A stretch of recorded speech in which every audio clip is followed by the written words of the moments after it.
Welcome back to the party, everybody. This is Morty, and I am your host, Lutch, aka the Indian Jesus, here to resurrect the second coming of common sense. Everybody hit that like and subscribe. You know I would do it for you, and let's party. Big shout out to the replay gang. Thank you so much for coming back to watch us, even though you missed the live party, guys. That is the best part, so make sure you're here every Monday, Wednesday, Friday, 8 p.m. Eastern, and sometimes whenever I feel like it. So hit that subscribe, ring the bell, and you will never miss an Indian Jesus live party ever again. If you'd like to support the channel, head on over to TheIndianJesus.com for your very own official merch. You can get a Trump Revenge drawstring bag for the next J6 only at TheIndianJesus.com. Guys, we do also have a Discord server that is absolutely free to join 24/7. We're in there hanging out, having a good time. It is a great place to meet new people and have interesting conversations. And like I said, it is absolutely free to join. However, if you are a member of this channel here on YouTube, you can scroll right below the video there, hit that join button. There's a few different tiers here, but it starts at just $2.99 a month. Gets you members-only live streams here on YouTube, all that other good stuff. But also opens up the full Discord server, guys. There's extra channels, and there's the voice channel after party. So as soon as we are done here, we are headed over there. We don't have to worry about any YouTube censors or anything like that, and you are not stuck behind your keyboard. You're actually on screen with me and everybody else. It is a good time. Definitely come and join us. Shout out to King Nirvana in the building. Welcome, welcome, welcome to the party. Very good to see you. Good to see you. Good to see you. We are diving back in to talk about our boy Peter Boghossian. If you missed it, he was here live himself. Definitely go check that out. But this one, we're just checking out his podcast where he was talking to Bill Ligertwood, who was the leader of a bunch of secular stuff going on in Canada. And they just talk about how the new atheist movement with like your Sam Harris and Richard Dawkins and Christopher Hitchens, and how that just failed miserably. How, why, and how maybe we can keep these ideas moving forward without being losers. So as always, guys, if you cannot hear the video, please do let me know. Should give us courage, exposure to other people's perspectives. Moving us in a good direction. Bill Ligertwood, host of many atheist extraordinary conferences. What on earth happened to the new atheist movement? Oh boy, It died. that's a good question. Well, we did. What did we do? We did 7 conferences. I think you were at least 2 of them. And it's in my memory, it started to unfold or started to become unhinged around 2015. Mm-hmm. And the first thing that happened was there was this, what to me seemed incredibly insane concern about harassment, sexual harassment at conferences. So we were told we had to do a sexual harassment policy, and that if anyone at the conference during the conference violated it, we were to throw them out of the conference. Because that is so central to whether or not you believe in a God or not. And of course, you know, SA is not a good thing. We don't want to be doing that to people. But that was really the start. And so if you're not familiar at all with new atheism, it was just around that time, the 2010s, early 2010s, where people, like I mentioned, Sam Harris, Lawrence Krauss, even Bill Nye was in there, Neil deGrasse Tyson, and especially Richard Dawkins as well. We're just, you know, kind of reversing the default of Christianity and making it okay to be a nun, so to speak. And that comes from the survey of when it says which on the census, which religion do you associate with? You say none. And that is now up to 30% of Americans, guys. I'm telling you, we're not going away. Shout out to D. Welcome, welcome, welcome to the party. Very good to see you. At the conference, during the conference, violated it, we were to throw them out of the conference. So and I mean, there was a guy named, I think, was it Thunderfoot? Oh yeah. Yeah. Okay. So he took exception to that, and so he got outed or ousted, I guess. So nobody could put him in a conference anymore because he said, "You can't tell me what to do in the bar after the conference," and that's what they were trying to do. So that's when it started, and then that was. Had you ever had any like sexual harassment complaints before then? Not one. No, and we surveyed. So it was a Trojan horse. It was a Trojan horse. He said atheism in general is bad for society and frequently leads to totalitarianism and mass death. And I'll say, as of right now, I agree with you. I agree with you. The problem is that it frequently leads to those things because we're not allowed to discuss them in a philosophically honest way. that doesn't mean that it's not true. So my goal is to be able to talk about these things in such a way that we can determine what is true and what is not true, so that if there is something that's true that may potentially lead to totalitarian and mass death, that we take the truth and make sure it doesn't lead to totalitarianism and mass death. Harassment complaints before then? Not one. No, and we surveyed everyone that had bought a ticket. We surveyed them after the conference, and we never had one, not one. And it just started to become ridiculous. And then 2015 was when we did it in Vancouver, and we had Richard Dawkins. And that was when Richard was tweeting stuff that I wish he wouldn't have, but he did. And so all of a sudden, Richard Dawkins is public enemy number one. And I've got him in Vancouver at the conference. So these people, so he's probably just tweeting some "I don't believe in a million genders" thing. The beginning of the wokesters, I guess, tried to boycott the conference. It ended up being the most successful one we ever had, and I think that was largely because of Dawkins. And then that's where it really started to go nutty. And then these people were going after me. So before we get and then I'm not going to name any of these people's names because they're just. I will. If I know what's good, I will definitely tell you. So crazy and they're so utterly irrelevant. But Okay. there was a person who said that they wouldn't go to the conference because there are not enough black people there, right? Or speakers or something. There was a speaker that we tried to get who said that there weren't enough black speakers. Black speakers. So you can already see that this is way more about politics and leftism and wokeism than anything to do with spirituality or whether or not you believe in God. I think we can, whether you are an atheist or an agnostic or whatever, I think we can all agree that this discussion is not about those beliefs. It's about politics, and specifically leftist politics. And then there was somebody else who said that they wouldn't go if Dawkins, Shermer, myself, or Harris spoke in any of the conferences. Yeah, Remember that's that? true. Yeah, it was and then starting to get They're crazy. scared. They're scared. Yeah, I remember I talked to Sam about that, and he's like, "Well," he basically shrugged it off. It's like, Yeah. And so you could see that there was a fear from the left wing about the power that was there. But then as time went on, some of the people that had that power, so to speak, whether it was really there or it was an illusion, went with the woke mob. Well, the So- conferences for me were, because I haven't written any books. I'm not an academic per se. I'm just a, regular I said, shit, me too. guy, more or less. And I got the idea for the conference to start doing the conferences when we went, we went to one, and it was one of the Atheist Alliance International. They used to have a sort of an annual conference. And this one was in Burbank, and one of the guest speakers was Bill Maher. And I was just starting to get into Bill Maher back then. And so we went to that. And I thought, okay, if it sucks, we're in California, we can just go sit on a beach or something if it's really bad. We never left the hotel. I mean, it was incredible, an incredible experience. what did these people do? You started to say, and then I cut you off. I'm sorry. What did these people do to you? You said they went after you.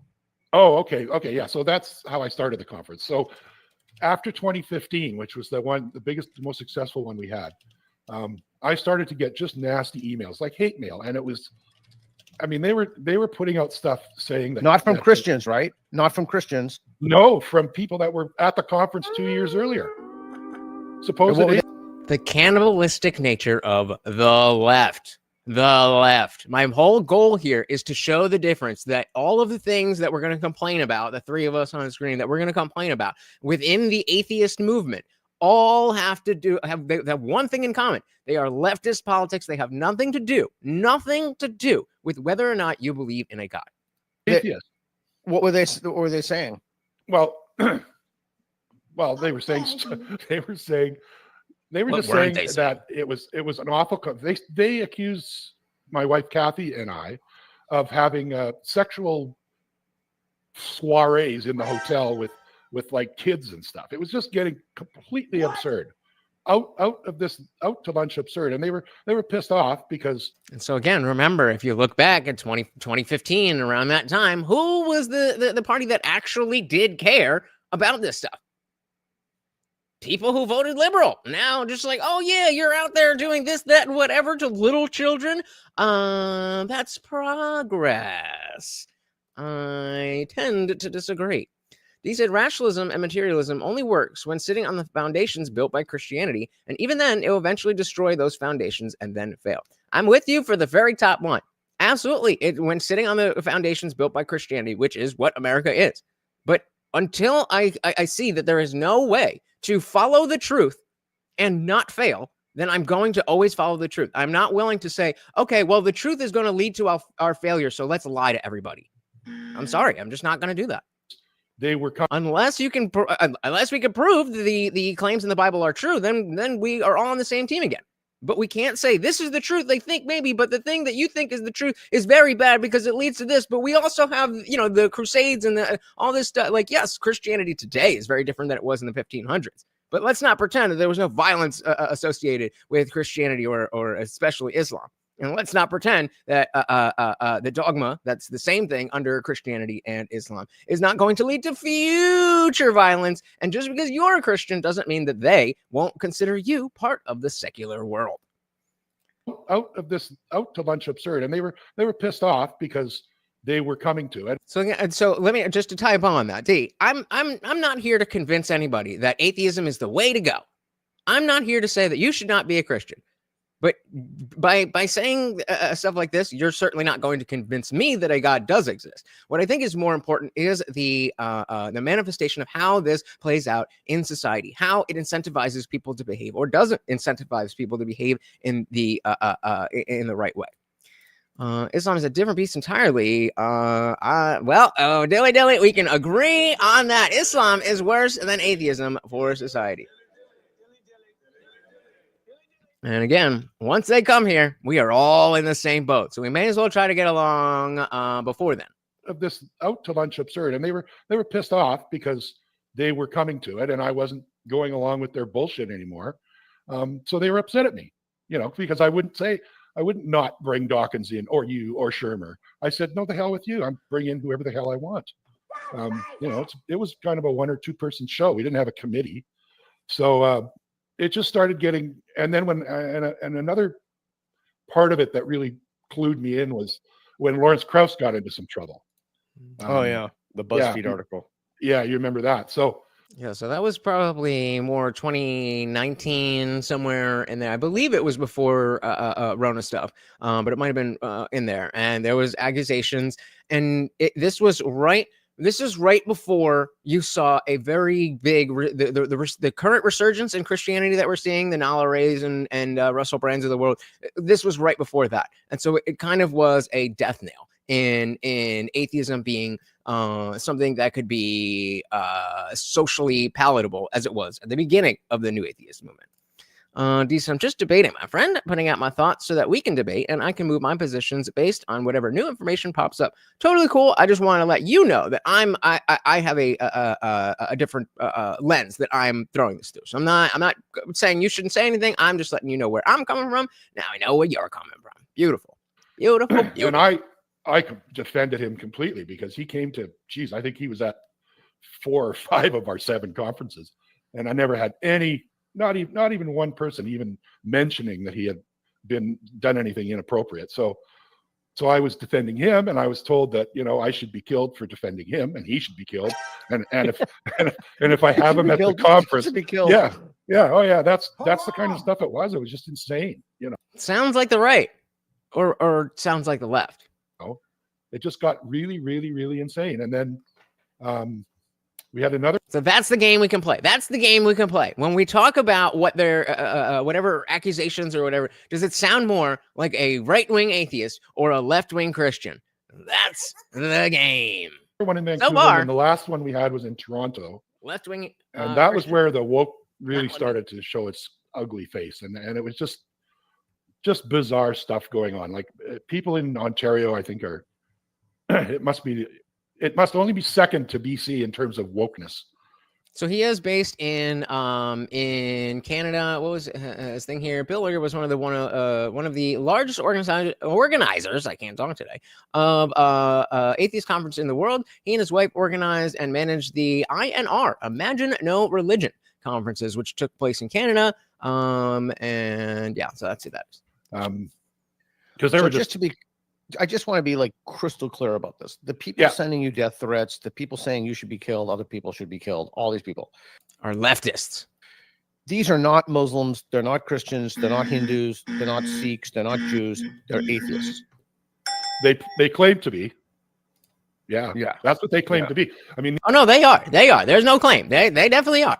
these were people whose names I recognize because they had bought tickets to one of the previous conferences. See that if it was flipped around, everyone was saying this is all Christians, well, they claim to be. Well, okay, that would be fair because it's within Christianity that you shouldn't be doing those kinds of things. But because atheism doesn't have any tenets, it's not a religion, it's not an ideology, it is a lack thereof. Peter Boghossian knows what he's doing when he's saying that. But just so that you guys understand, he's not.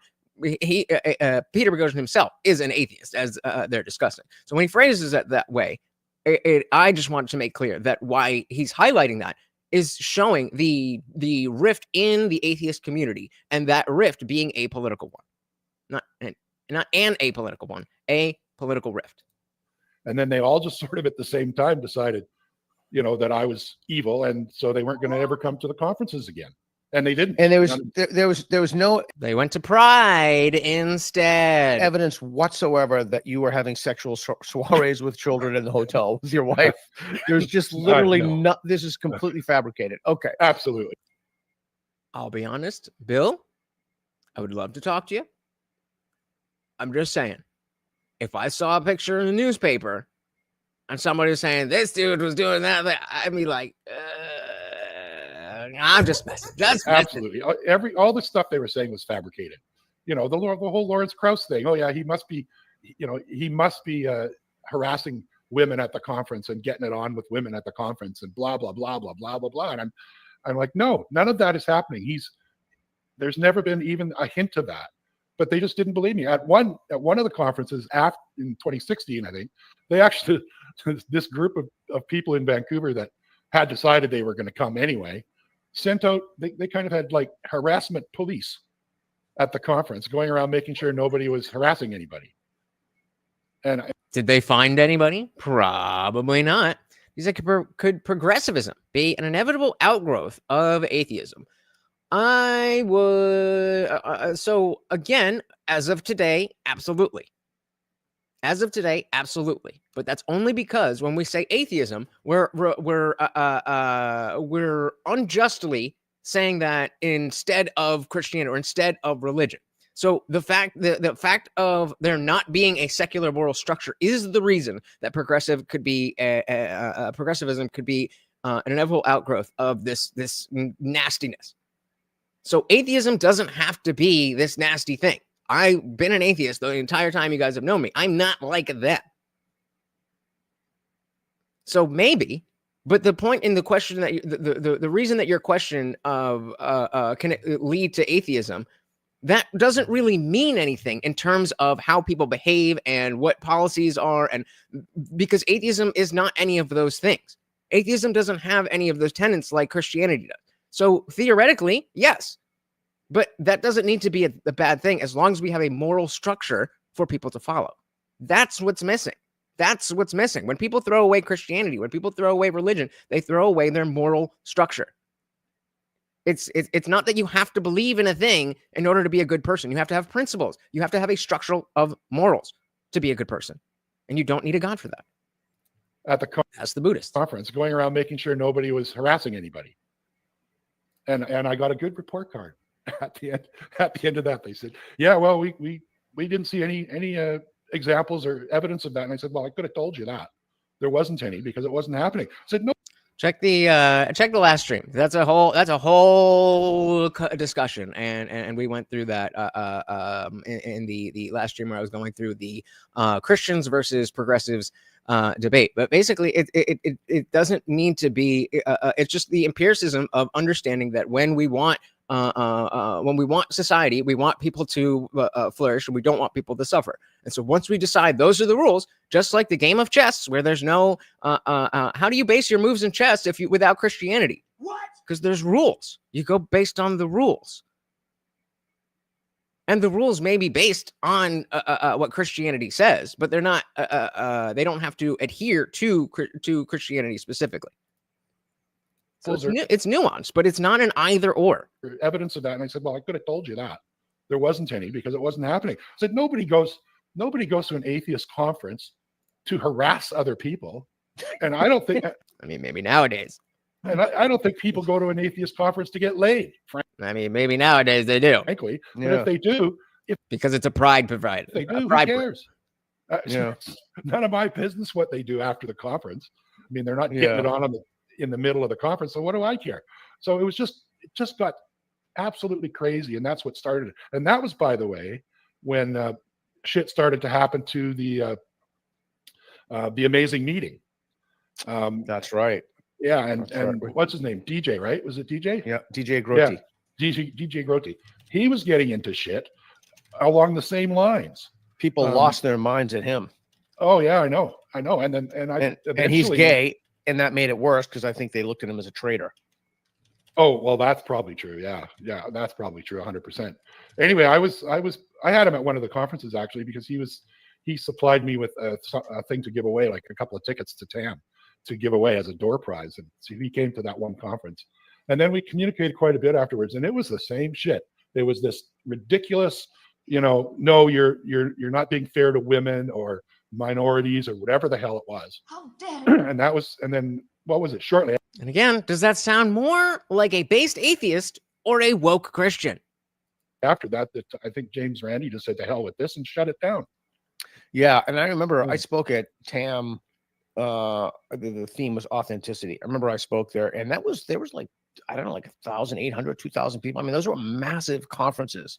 We went to one in Vegas. It was amazing. That's where it huge. was. It really was Yeah. the amazing meeting. Yeah. Yes, so it was. so that folded. Everybody was accused. All these atheists were accusing skeptics, opposed skeptics, everybody else of harassment, and there was it completely. There was no there. But anyway. There was no there. So yeah, David, I'm not going to be able to go into a whole different discussion while we're having this discussion. But D said there's not sufficient motivation to adhere to those rules without a higher power.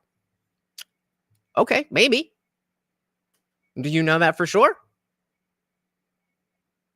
What does that higher power have to be? The God of the Bible? Then it could be a different higher power, right? And how do we know what that higher power is if we don't let ourselves entertain the possibility that there could be a higher power that's not Yahweh? Anyway, atheism ate itself from the inside, and that's good Pretty for much. them. I mean, if that's what they want to do, that's if and they capitulated. They bowed to a bunch of lunatics in the same way that our institutions have bowed to a bunch of lunatics. You mean like the woke left? Bowed to the trans movement. Bowed to. I'm going to be talking to Mia Hughes pretty soon about how a small group of activists were able to. Yeah, that's my two. Thanks, Reed. I love that talk. That talk didn't get nearly as many views. That's one of my favorite talks I've ever given. Fighting the fakers. Oh, awesome. Yeah. Fighting the fakers. Hold on. Let's how long is that? Peter Boghossian, what is the Amazing Festival? The Amazing Meeting. Peter Boghossian, I already forgot what it is. The Amazing Meeting? Amazing Meeting.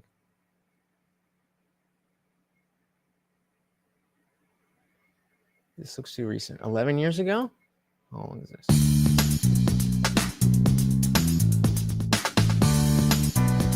All right, this ain't it, but let's see what we got. We're here with Peter Boghossian. He's a professor of philosophy at Portland State University. How are you doing today? Excellent. Been a great convention. Oh yes, TAM's very, very great. So in the Socratic pedagogy, sorry, in Socratic pedagogy, you challenge the popular, perhaps mythical characterization of Socrates and his method of argumentation. What do you think is the fundamental misrepresentation there? God, that's a great question. So some people think, so even let's back up and answer it in a more general way. So I use the Socratic method to engage students, to engage prison inmates, to engage people of faith, to help them develop more reliable ways of thinking about problems. Sure. And some people think that there wasn't a historical Socrates. In fact, Christopher Hitchens talked about this. Yeah. I don't think it makes any. So this is tangentially related to what you're asking about morality. I mean, we're not going to go through this entire thing, but just to hear, kind of how he uses this stuff to get down to morals, ethics, and principles. The difference whether or not there was an historical Socrates. In fact, one of the workshops we went to was about Shakespeare denialism. People who deny that Shakespeare actually wrote Shakespeare. Sure. And they institutionalize that and they give degrees in that. I don't think it matters whether or not there was an historical Socrates. I think what matters is the method that he gave is incredibly effective for disabusing people of either bad ideas or for helping them to think through problems. Sure. Yeah, that's actually a pretty good answer to that question. why is a more accurate understanding of Socrates' method so important? You kind of alluded to it, but maybe give a little bit more detail as to what makes his method so powerful and so important. Okay, great question. So it's basically a way of asking people questions to see if they agree with themselves. Okay. So it paves the way for people to convert themselves. They just need that facilitated in somehow. It's an incredibly powerful tool that's no cost. That's the other thing that's interesting to me about it, is that we can use that. We can teach people how to use these methods at literally no financial cost, and you can usually do them fairly quickly. Do you think it's the Socratic method is limited by being one-on-one, or do you think you can use it, like, say, I don't mean to use it, but you are a professor, say, professor-student relationship, or presenter-crowd kind of? You can, yeah. So even if someone doesn't say anything, then when they see another, like for example, in the prison study, when a prisoner sees the engagement between the instructor and another inmate, he can model that behavior. So he can understand. So the idea, there's a line of literature called cognitive behavioral therapy. And the idea is, if you want people to desist from crime, which is an action, and I'm talking about serious crime. Right, sure. So we have violent crimes. So the way that you do that is you change their cognitions. So when you change their cognitions, their behavior will follow. And so that's a little peek into the type of thinking that we're talking about, and basically just discussing that a lot of people feel like they have things figured out, but that's only because they've never questioned themselves and questioned their own beliefs. And so it's a confidence in, oh yeah, I believe in this, I believe in God, I believe in Christianity, because you have to have this and that and that and that. Okay, how do you know that? Where did that idea come from? How can I verify that that's true as well? Or is that just something that you are saying that you think, which is totally fine, but is very different than being the truth? He said it has to be Christianity, because Christianity is the mean. It would be almost impossible to artificially create a higher power that hasn't gone through 2,000 years of theological natural selection. Well, make that argument for the days of Jesus then. There was no Christianity when Jesus was alive. So clearly, it's possible, because we have it. Nearly as many of you. That's one of my favorite talks I've ever given. Fighting the fakers. Oh, awesome. Yeah. Fighting the fakers. Yeah. Great title. Yeah, there I am, looking older but somewhat young. I remember my son came. Oh, you know why I brought my son to that conference? I specifically brought my son to that conference as a prophylactic against people accusing me of anything untoward. I was at the salad bar, Boghossian stuck his finger in my butt or something. Like, I brought my son everywhere I went. That kind of shit was going on. I mean, it reminded me almost of my wife and I, my pride parades. First wife and I were foster parents for a while. And I remember rule number one, when we had a foster kid in the house, we were never to be in a room alone with the foster kid, ever, under any circumstances, because some of them, 13. Okay, so are you Jewish then? You're Jewish and Christian? Or you're just Christian? So if tomorrow something comes back, Jesus comes back, right? So this already happened. So what information do you have that lets us know that humanity could not do it again?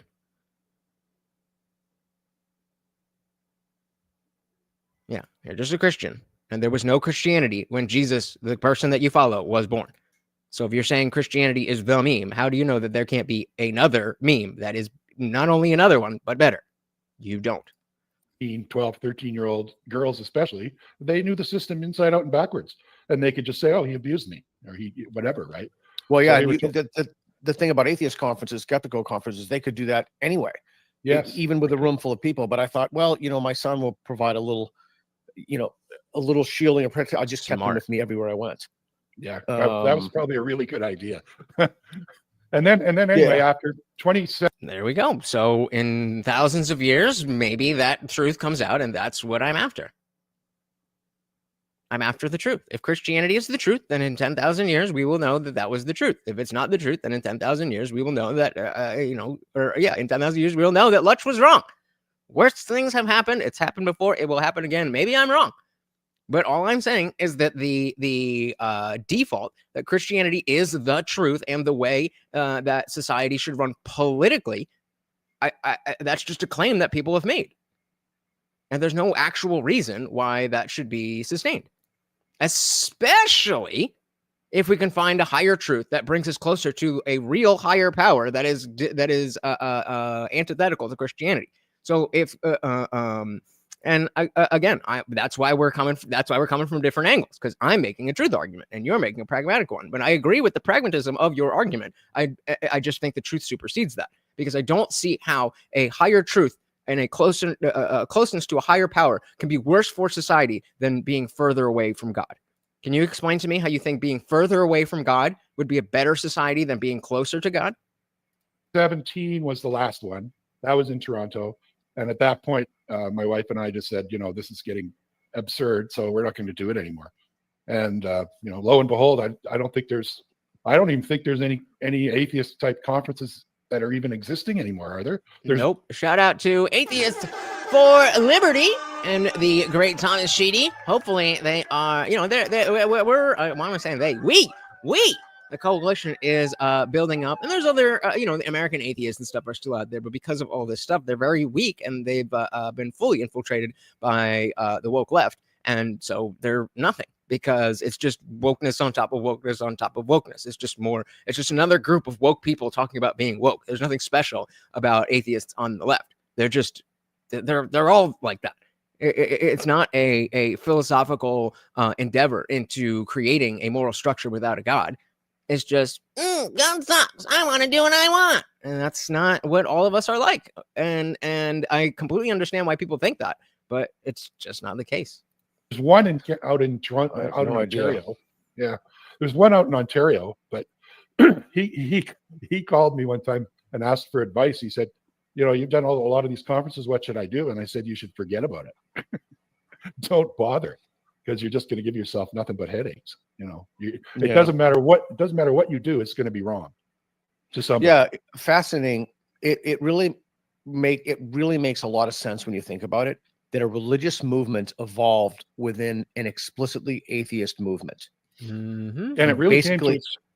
Sorry, I was just going to say that here in Kamloops, our local skeptics group, we used to have skeptics in the pub that we did every week. Yeah, they became crazy. Well, and now we're getting into a real discussion. Decent, I think left-wing atheist is an oxymoron. Their God is equity.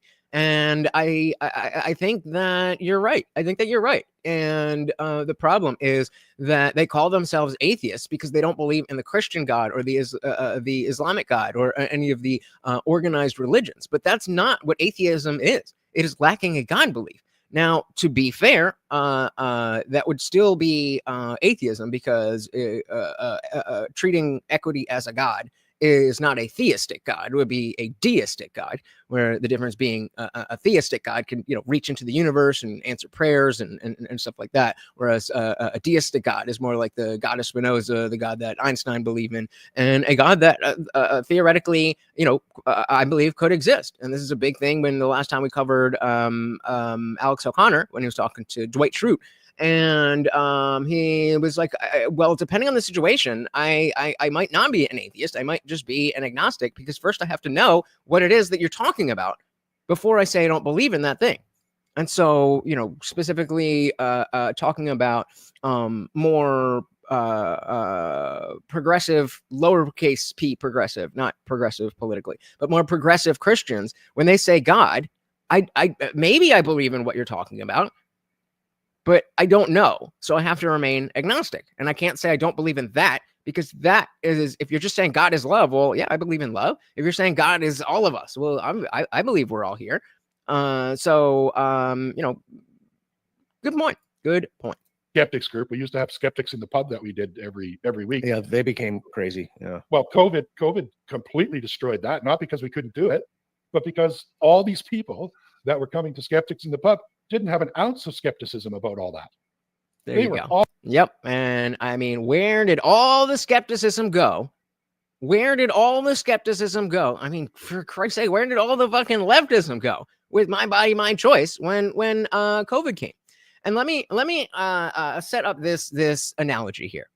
We're talking about we're talking about the ability for people to create society, be good people, all that stuff without a God. So the way that I look at it, and this shouldn't be offensive to a Christian. This should be, if it is, please tell me why, because I don't think it should be, but it may be. So it seems to me like believing in a religion, not even Christianity specifically, but believing in a theistic God is like playing bowling. Playing bowling is like bowling with the bumpers on. And so you're bowling, and you may not be perfect and whatever, but God is there to make sure that you don't end up in the gutter. And you may not get a strike, but you'll get there. Whereas, and then you compare that to playing to. Why do I keep saying playing bowling? Compare that to bowling without the bumpers on. And if you're like, yeah, of course, if you bowl without the bumpers on, it's going to end up in the gutter every time. It's like, well, okay, maybe the first time you bowl without the bumpers. But the purpose is to learn to bowl without the bumpers so that you don't need the bumpers, because that's not actually what bowling is. And so I believe that living life with a God belief is playing bowling. Third time. Why? I believe that believing in God is like bowling with bumpers, and being an atheist is bowling without it. Bowling being life. And unfortunately, too many atheists, they put the bumpers down, but they don't better their bowling skills. And that's why they end up in the gutter. Not because you're a better bowler than them, but because they haven't taken the time to come up with a way to make sure their bowl gets down, their ball gets to the end of the lane. That's a really good analogy.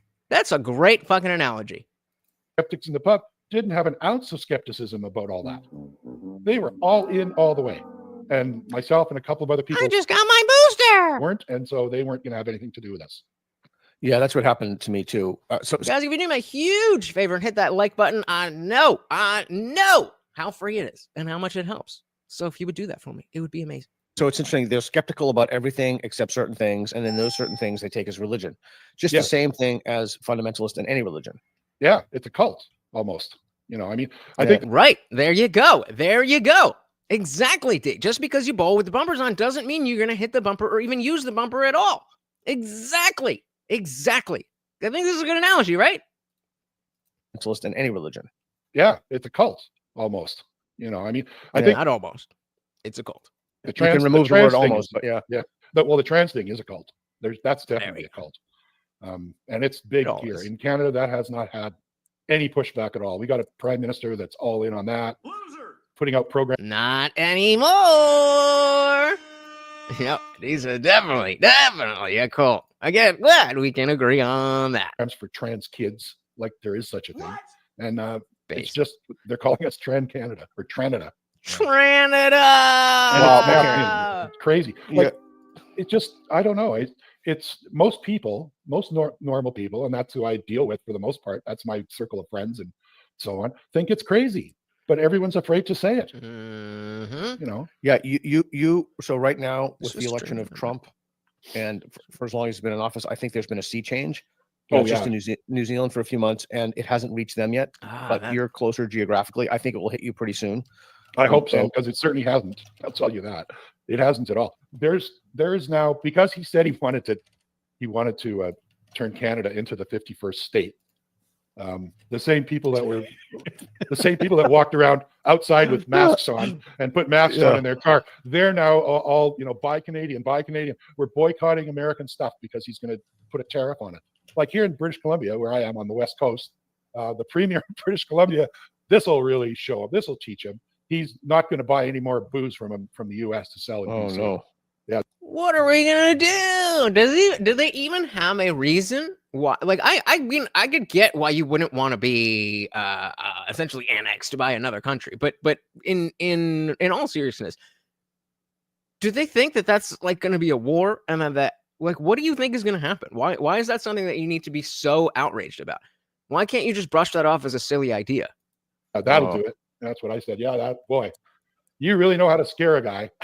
You think Canada would vote to become? When we were in New Zealand, that's one of the questions we asked people. We put out. I think we do this series called Pete on the Street, and it was just awesome. I had Travis and Reed holding a sign that said, Why is D the only one talking? Where you guys at?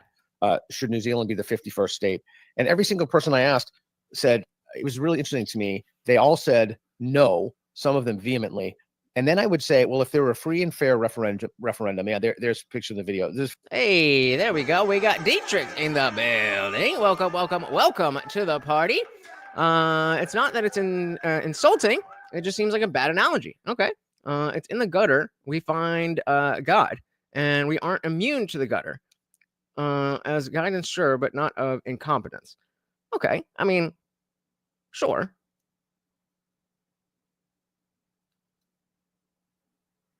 I mean, it's not a one-to-one analogy, but the idea of having that, I mean, I hear what you're saying, but I don't think you would argue that one would need to be in the gutter in order to find God, right?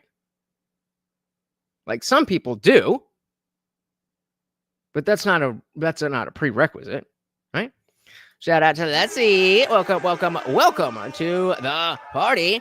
So Trump's gonna buy that with mine taxes? I don't know. I haven't seen the deal yet. We gotta see. Trump is just making the big ask. He isn't going to buy Canada. Of course not. Of course not. And I would say, well, if there were a free and fair referendum, yeah, there's a picture of the Welcome video. to the party, it was guys. super fun doing this. There's Travis with the side. What did it say? Picture of the video. It was a super fun doing this. There's Travis with the side. Should New Zealand become the 51st U.S. state? Should New Zealand become the 51st state? I got to tell you that made me incredibly happy. If I said if there's a free and fair election and you know there was no foreign interference and you voted for it, would you go along with it, or would you become some kind of insurgent? And 100% of the people said they'd go along with it. You think Canada would vote to be the 51st state? You think they'd vote no? I think it would be really close. I really do. Because the other thing, Leslie, is are you Canadian? Are you where are you from? You from Canada, New Zealand, or Panama? I don't think you're from Panama, but either way, if we add more people to the country, then your taxes would go. Or gotcha. You're American. You're saying bye with it. Never mind. But even let's say theoretically we play this out, we bought it with our taxes, then we get their taxes in return. Because if for no other reason. And how happy would they be paying American rated taxes? Just bump it up a little bit because they're not actually one of us. We're going to have to learn. Oh, hell no. They're going to have to learn English and how to say about. Then your Constitution and Bill of Rights, which actually. But we get Tim Hortons. Has some teeth to it. Ours does not. And if you want any evidence for that, all you have to do is look at the trucker convoy from a couple of years ago. Yeah. In case you missed that, he said that our Bill of Rights has the what do you say, the teeth? If you want any Bill of Rights, which actually has some teeth to it, ours does not. And if you want any evidence for that, all you have to do is look at the trucker convoy from a couple of years ago and what they did to those guys. I mean, that was a totally peaceful protest for a good reason, and they just got vilified, especially in the press. I think the media is largely to blame for a lot of this. Yep. I'm not sure which is worse, the way that the trucker convoy was treated or the way that average citizens in Australia were treated during the worst parts of the lockdown. But I honestly never thought that I would live to see that level of authoritarianism in the Western world ever again. Yeah, there you go. There you go. Nobody likes the French Canadian. Especially in the press. I think the media is largely to blame for a lot of this. Well, I mean, Bill, for what it's worth, I would be in favor of Canada becoming the 51st state. We could have some debate whether it should be New Zealand or Canada. Someone's going to be the 52nd, but I think I actually think that's a good idea. If there was a referendum and there was a free and fair election, I think that'd be a good idea. I shouldn't have put Panama in the poll. Yeah. Well, there's not much of Canada to defend. There's nothing to defend. I mean, it's just turned into a nightmare up here. It really is. There's, it's craziness. So yeah, I'd love to be able to buy stuff in US dollars. I'll tell you that. Guys, also don't forget about our swole goal at the top of the chat. 20 push-ups to bulk me up. Thank you. Yeah, the dollar is super strong now. So this is interesting. So years ago, I went out to lunch with my boss, who was an atheist, and he was telling me, he was a head of an academic department, that, and I never really looked at it this way, but that many features of religions are U.S. exports to other countries. Like we export these things. And I think it's really helpful to think about it both mimetically and from the point of view of an export. The United States has basically exported this stuff to the rest of the world, and the rest of the world has bought it in, and not even the Anglosphere. I mean, even non-English speaking countries, they've just bought this stuff hook, line, and sinker. And so I do think that we have some obligation, given that we've exported this toxic, corrosive, divisive poison to undo the damage that we've done. I mean, we've got to be blunt about it and call it what it is. So let me ask you, what do you think of all this? Trump is talking about tariffs on Canada. What do you think about that? Well, Hey, shout out to KFT. Welcome to the party. Starting us off hot with the 199. Thank you so much. So Trump is playing chess with the world. Feed Morty. Let's get him in full 4K. Yummy. Thank you so much. And of course, sir, that makes you the new sponsor of the stream. Very much appreciated, guys. 9 more, and I'm on the floor. Thank you. Welcome to the party. Dietrich said, no, of course not. I'm just saying some people find him in the gutter. Some can stay on the lane without God. But to say he is a bumper sounds like implied incompetence for anyone not atheist. And so that's kind of, yeah. So, and I mean, I'm just thinking of this off the top of my head. So maybe it would be more akin to like a golf handicap. I like the visual of the bumpers, because the idea is that if you already have God, if you already have a relationship with God, then theoretically your life shouldn't end up in the gutters unless you are, really going against God's word. So if you don't have God, so okay, I got it. So the fix, it's bowling, except you know how they have Top Golf for golf, and that's not the game of golf, but you're still golfing. We have Top Bowl, where if it goes in the gutters, there's a possibility that it knocks it right out the gutters. There we go. Fix it.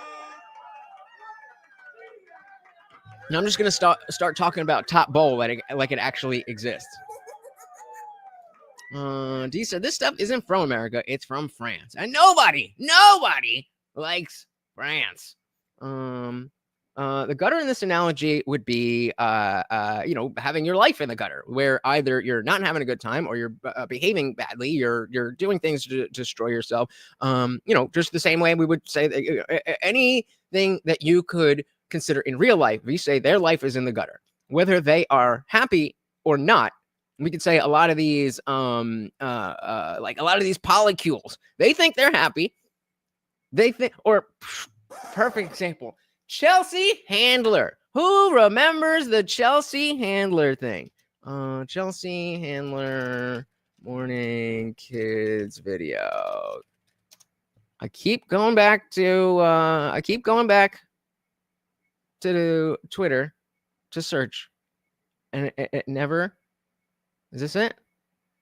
Nope, of course not. Give me 1 second here. 1 second. Huh? Do you guys remember what I'm talking about? Where she was talking about, oh my God, my morning is amazing. Okay, we'll do this. As you can see, wake up. She's ready. So this is what so Chelsea Handler's life is in the gutter. Even though she, seems very happy, I would consider this. So maybe she won't go there, but what about the rest of you? Here's her video. I wake up at 6. Let me start over. This is a day in the life of a childless woman. I wake up at 6 a.m. I remember that I have no kids to take to school, so I take an edible, masturbate, and go back to sleep. I wake up at 12:30 p.m. and get ready for a busy day of doing whatever the I feel like. I put on my most impractical and stylish shoes since I won't be chasing a child around the grocery store. I go to my fave spot in Paris to grab a croissant. I do a meditation sesh on the plane since I have no screaming kids, allowing me all the time in the world to become enlightened. The weightlessness of my existence has granted me superhuman powers. So you think. I teleport myself back home. Then I get ready for a night out with whatever hot guy I met on Raya that morning. I call up a babysitter and tell her that I don't need her since I still don't have kids. Now it's time for a workout, so I hit Mount Everest for a quick climb. I invent a time machine, go back in time, and kill Hitler. Freeze, you bastard! It's amazing what you can do when you have this much free time. And that's a day in the life of a childless woman. So that is having your life in the gutter, whether you're aware of it or not. Shout out our boy Guam Tech. Welcome to the party. Very, very good to see ya. Drugs and masturbation. Yep. I mean, thanks, dual income, no kids. That's not the cringy part. The cringy part is acting like that's an achievement, that you just didn't have kids. Like, you just didn't do a thing. Yeah, exactly as you can say, that's depressing. And so there's many different ways that this analogy can be applied. But it's top bowl, where of course everybody knows about top bowl. You bowl like normal, and if it goes in the gutter, you have the potential, if you really believe, to knock it'll knock it right back on track, and you might get there, but it's not likely. So if you play with the bumpers, then you're good. You're going to hit the pins every time. If you play without the bumpers, then you might end up in the gutter. And if you end up in the gutter, you may be able to get out of it, but you don't want to be in the gutter at all. Teacher said fair. I find it better to say it's akin to firing a rifle with a scope versus not. Okay. I like this too. I don't know enough about but if you play this out for me. Play this out for me. I think you're right. This might be better, but I'm not smart enough to do it. So if you take that concept, write it out using firing with a scope versus not, and I think yours is going to be better. Shout out to King Nerve. Oh, I already said that. Women with children could also kill Hitler. Yeah, right. Chelsea Handler. I'm a genetic dead hand. Dead hand or dead end? Aren't I awesome and totally not dead inside? That's the cringe part. And so whether you think you're happy, some people might think that they love it in the gutter, but probably not though, right? Probably not. So that's our analogy, unless Dietrich can come up with a better one with firing a rifle with or without a scope. So on Canada, what do you think about that? Well, what about Canada? Trump is talking about call it what it is. So let me ask you, what do you think of all this? Trump is talking about tariffs on Canada. What do you think about that? Well, I'm not crazy about it, but he's already given us a 30-day reprieve. I think, like with a lot of things that Trump says, I think it's just bluffing and bluster. I don't know why he would do that. A 25% tariff on imports from Canada. I mean, my God, and then of course all of our politicians are trying to be tougher and say, well, we're gonna show him, like the BC premier's not going to buy any wine from California. But it's stupid shit. And Doug Ford in Ontario, Canada's not for sale, blah, blah. He decides to call an election over this issue, and then the next day Trump says, no, I was just kidding. The big ass. Which I thought was hilarious. The deal. I mean, it just the stuff he says and the stuff he does are two different things. And at this point, I wouldn't be crazy about it. But then again, I'm saying, well, what happened to NAFTA? What happened to the North American Free Trade Agreement? That was a big controversy. Funny guy. All right, where Dietrich's going to take this all out, and I think we're going to have a good analogy here for why we need to continue bowling without bumpers, or using I don't know, I haven't heard it yet. What happened to the North American Free Trade Agreement? That was a big controversy when that went through. Well, can he do that? I don't know. Isn't there a free trade agreement between Canada, the U.S., and Mexico? Kinda. As far as I know. Well, I mean, one of the things he's enraged at the Mexicans now because the borders are porous and they're letting people pour through the borders. And so the moment he soon after he even talked about the tariff on Mexico, the president sent troops to the border to secure the border. Yeah. So I don't blame him. I don't blame him for that. It's obviously a really bad situation with the cartels and all the rest of it, the human trafficking and everything. I think you could end up, if you're worried about wars. You got a war against Russia. You got a war in the Middle East, which seems to have been the case since I can remember. Ever since I'm 71 years old, I don't remember ever when there wasn't a war in the Middle East. Looks pretty good for 71. There's always been a war in the Middle East. But he's more, and there's always been a war in the Middle East. That is why, and I mean, it hasn't always been Israel, but it's kind of always been about Israel and the Jews, and that's why I just can't get into the weeds on that stuff. I just cannot care enough as an American. Likely, probably to have one on the border. I think with the cartels. Yeah, my dad used to tell me, he said to me, not even in your lifetime will this problem be solved. I remember Carter staked his whole presidency on it. Camp David Accords that went forward. Clinton staked his own. Clinton almost got it. It came Thank you for the likes, guys. Very much appreciated. down to like this, came down basically to a small area in Jerusalem, but he failed. Everybody, Reagan tried, everybody's failed to do it. I don't see any, again, this is way outside my area of expertise, but I think in the same way Trump threatening, and I could be wrong, I'm speaking out of my area, in the same way Trump threatened tariffs on Canada, he's now talking about Gaza. I just don't think that. I just don't think there's a there. I just think nobody's. Nope. I don't. And Netanyahu's standing right there. He's talking about Gaza. He's nodding with along. a big grin. Of course, Netanyahu is the reason none of this is getting resolved. It's just awful. Well, that's the tail wagging the dog, as they say. The tail wagging the dog. Shout out to D. Thank you so very, very much for stopping by. You have a good one. And yeah, again, it's so obvious that they don't care about stopping the fighting. They just care about keeping the money flowing. And that is one of the areas I am kind of worried about Trump in terms of his support for Israel. So we'll see. But I do think, things like the throwing out, putting a golf course on Gaza. Dave Smith actually had a good take on this, where he was talking about not how he goes one step further. So nobody is talking about Trump wanting to buy Gaza. People are talking about Trump wanting to put a golf course in Gaza. The big ask, babies. Big grit, of course. Netanyahu is the reason none of this is getting resolved. It's just awful. I just think he's an evil man. Oh yeah, I can't comment on it. Again, it's way outside what I. Well, I don't think any Gazans are going to leave. I don't think they're going to leave voluntarily. And if he thinks they are, he's out of his mind. They're not going to do that. The 2.5 million people aren't just going to get up and move.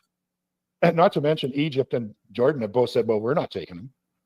So where the hell are they going to go? Yeah, so I've always found that interesting. So much for the Ummah or the kind of grand community. All right, so let me ask you a question. Are you optimistic and hopeful about Canada? Are you optimistic and hopeful about the relationship of the U.S.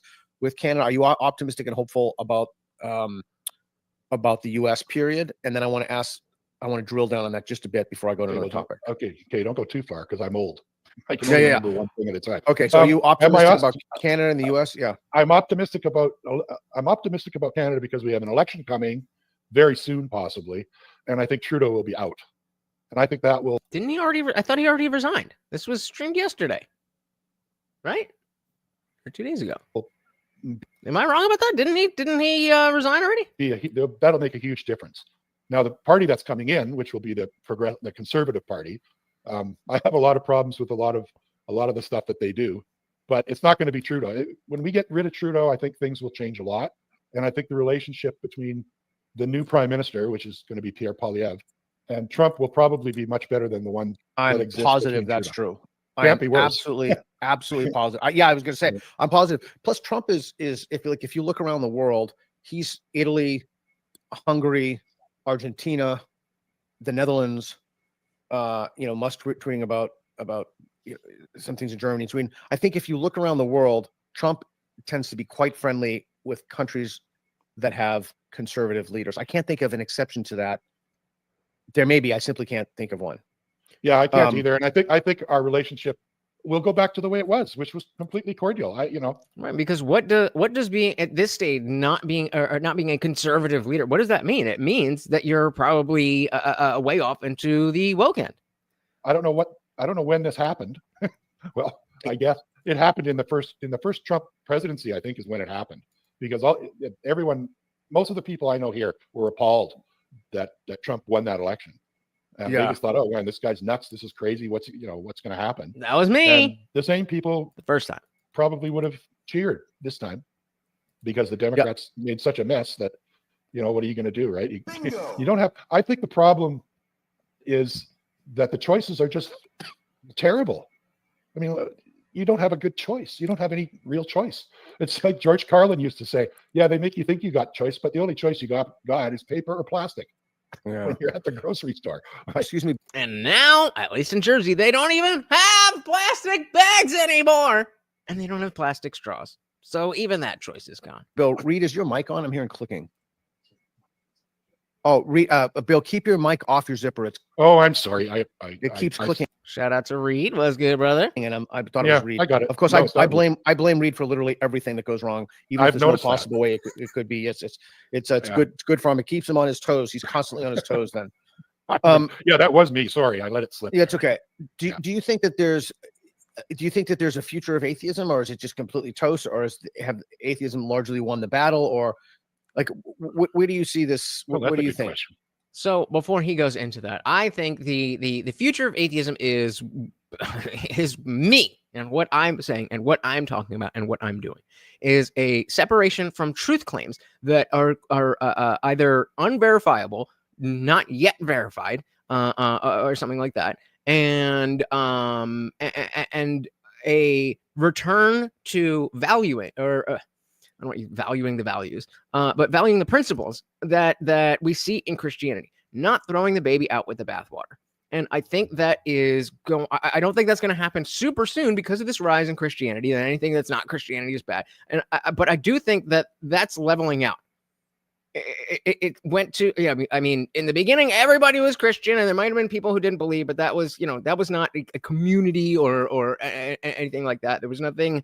There was no there, to use Peter Boghossian's words here. And then there was this new atheist movement that was really about 100 years long, but really culminated over less than 10 years with the stuff we were talking about at the beginning of the show. Then when that failed and became super woke, now we're seeing the resurgence in Christianity. And again, like I said, I think that's going to balance out in probably, if I had to guess, like over the next 50 years or so. But I do think that in 50 years, it does not make sense that a particular religion will be in charge unless they are extremely violent. So let's go to what Dietrich said about my bumper analogy. He said he has a better one. So Dietrich said bumpers are a safeguard, which would be amazing to have through faith. However, it's not a reality. I like the idea of a rifle with a scope being faith, or a rifle with a scope being faith, or straight iron sights being an atheist. The rifle is the starting point. Each present second we are alive. The rifle is the starting point each present second we are alive. The bullet moves forward, as do our lives. Both are capable of shooting straight, and both are capable of missing the goal completely based on how prepared and determined the shooter is. The scope can definitely help give the shooter better optics, but if they don't value the shot enough to learn to shoot the rifle straight, you can easily fail with either option. Okay, so I'm out here shooting without a scope. I think this is better. Let's do this. Give me 1 second here so I can just pull it up on the screen so you guys can see.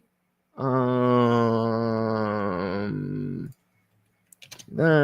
on. Say copy image. Okay. So let's see what we're talking about here. So again, Dietrich says bumpers are the safeguard. So in this situation, I would be somebody who is trying to shoot and hit a target with iron sights with no scope, and everybody around me, most people have a scope. You would have in this situation, every rifle comes standard with not every rifle. Most rifles come standard with a scope. You can find one without, but the default usually is that there's some type of scope there. So people grow up learning to shoot with a scope. And so the idea of hitting a really important and difficult and important shot, because obviously, again, talking about being prepared and determined for the shot, wanting to hit the target means winning, means living a good life. So Dietrich is right. Definitely with or without a scope. You can bullseye a perfect hit, or you can miss completely. So then the question becomes, is that the same thing that I was talking about? So if I'm out here trying to say that in order to be the best shot you can be, you have to be able to hit these targets without the scope, even though the scope has the properties that we like. You cannot be the best shot if you can only hit the target when you're using a scope.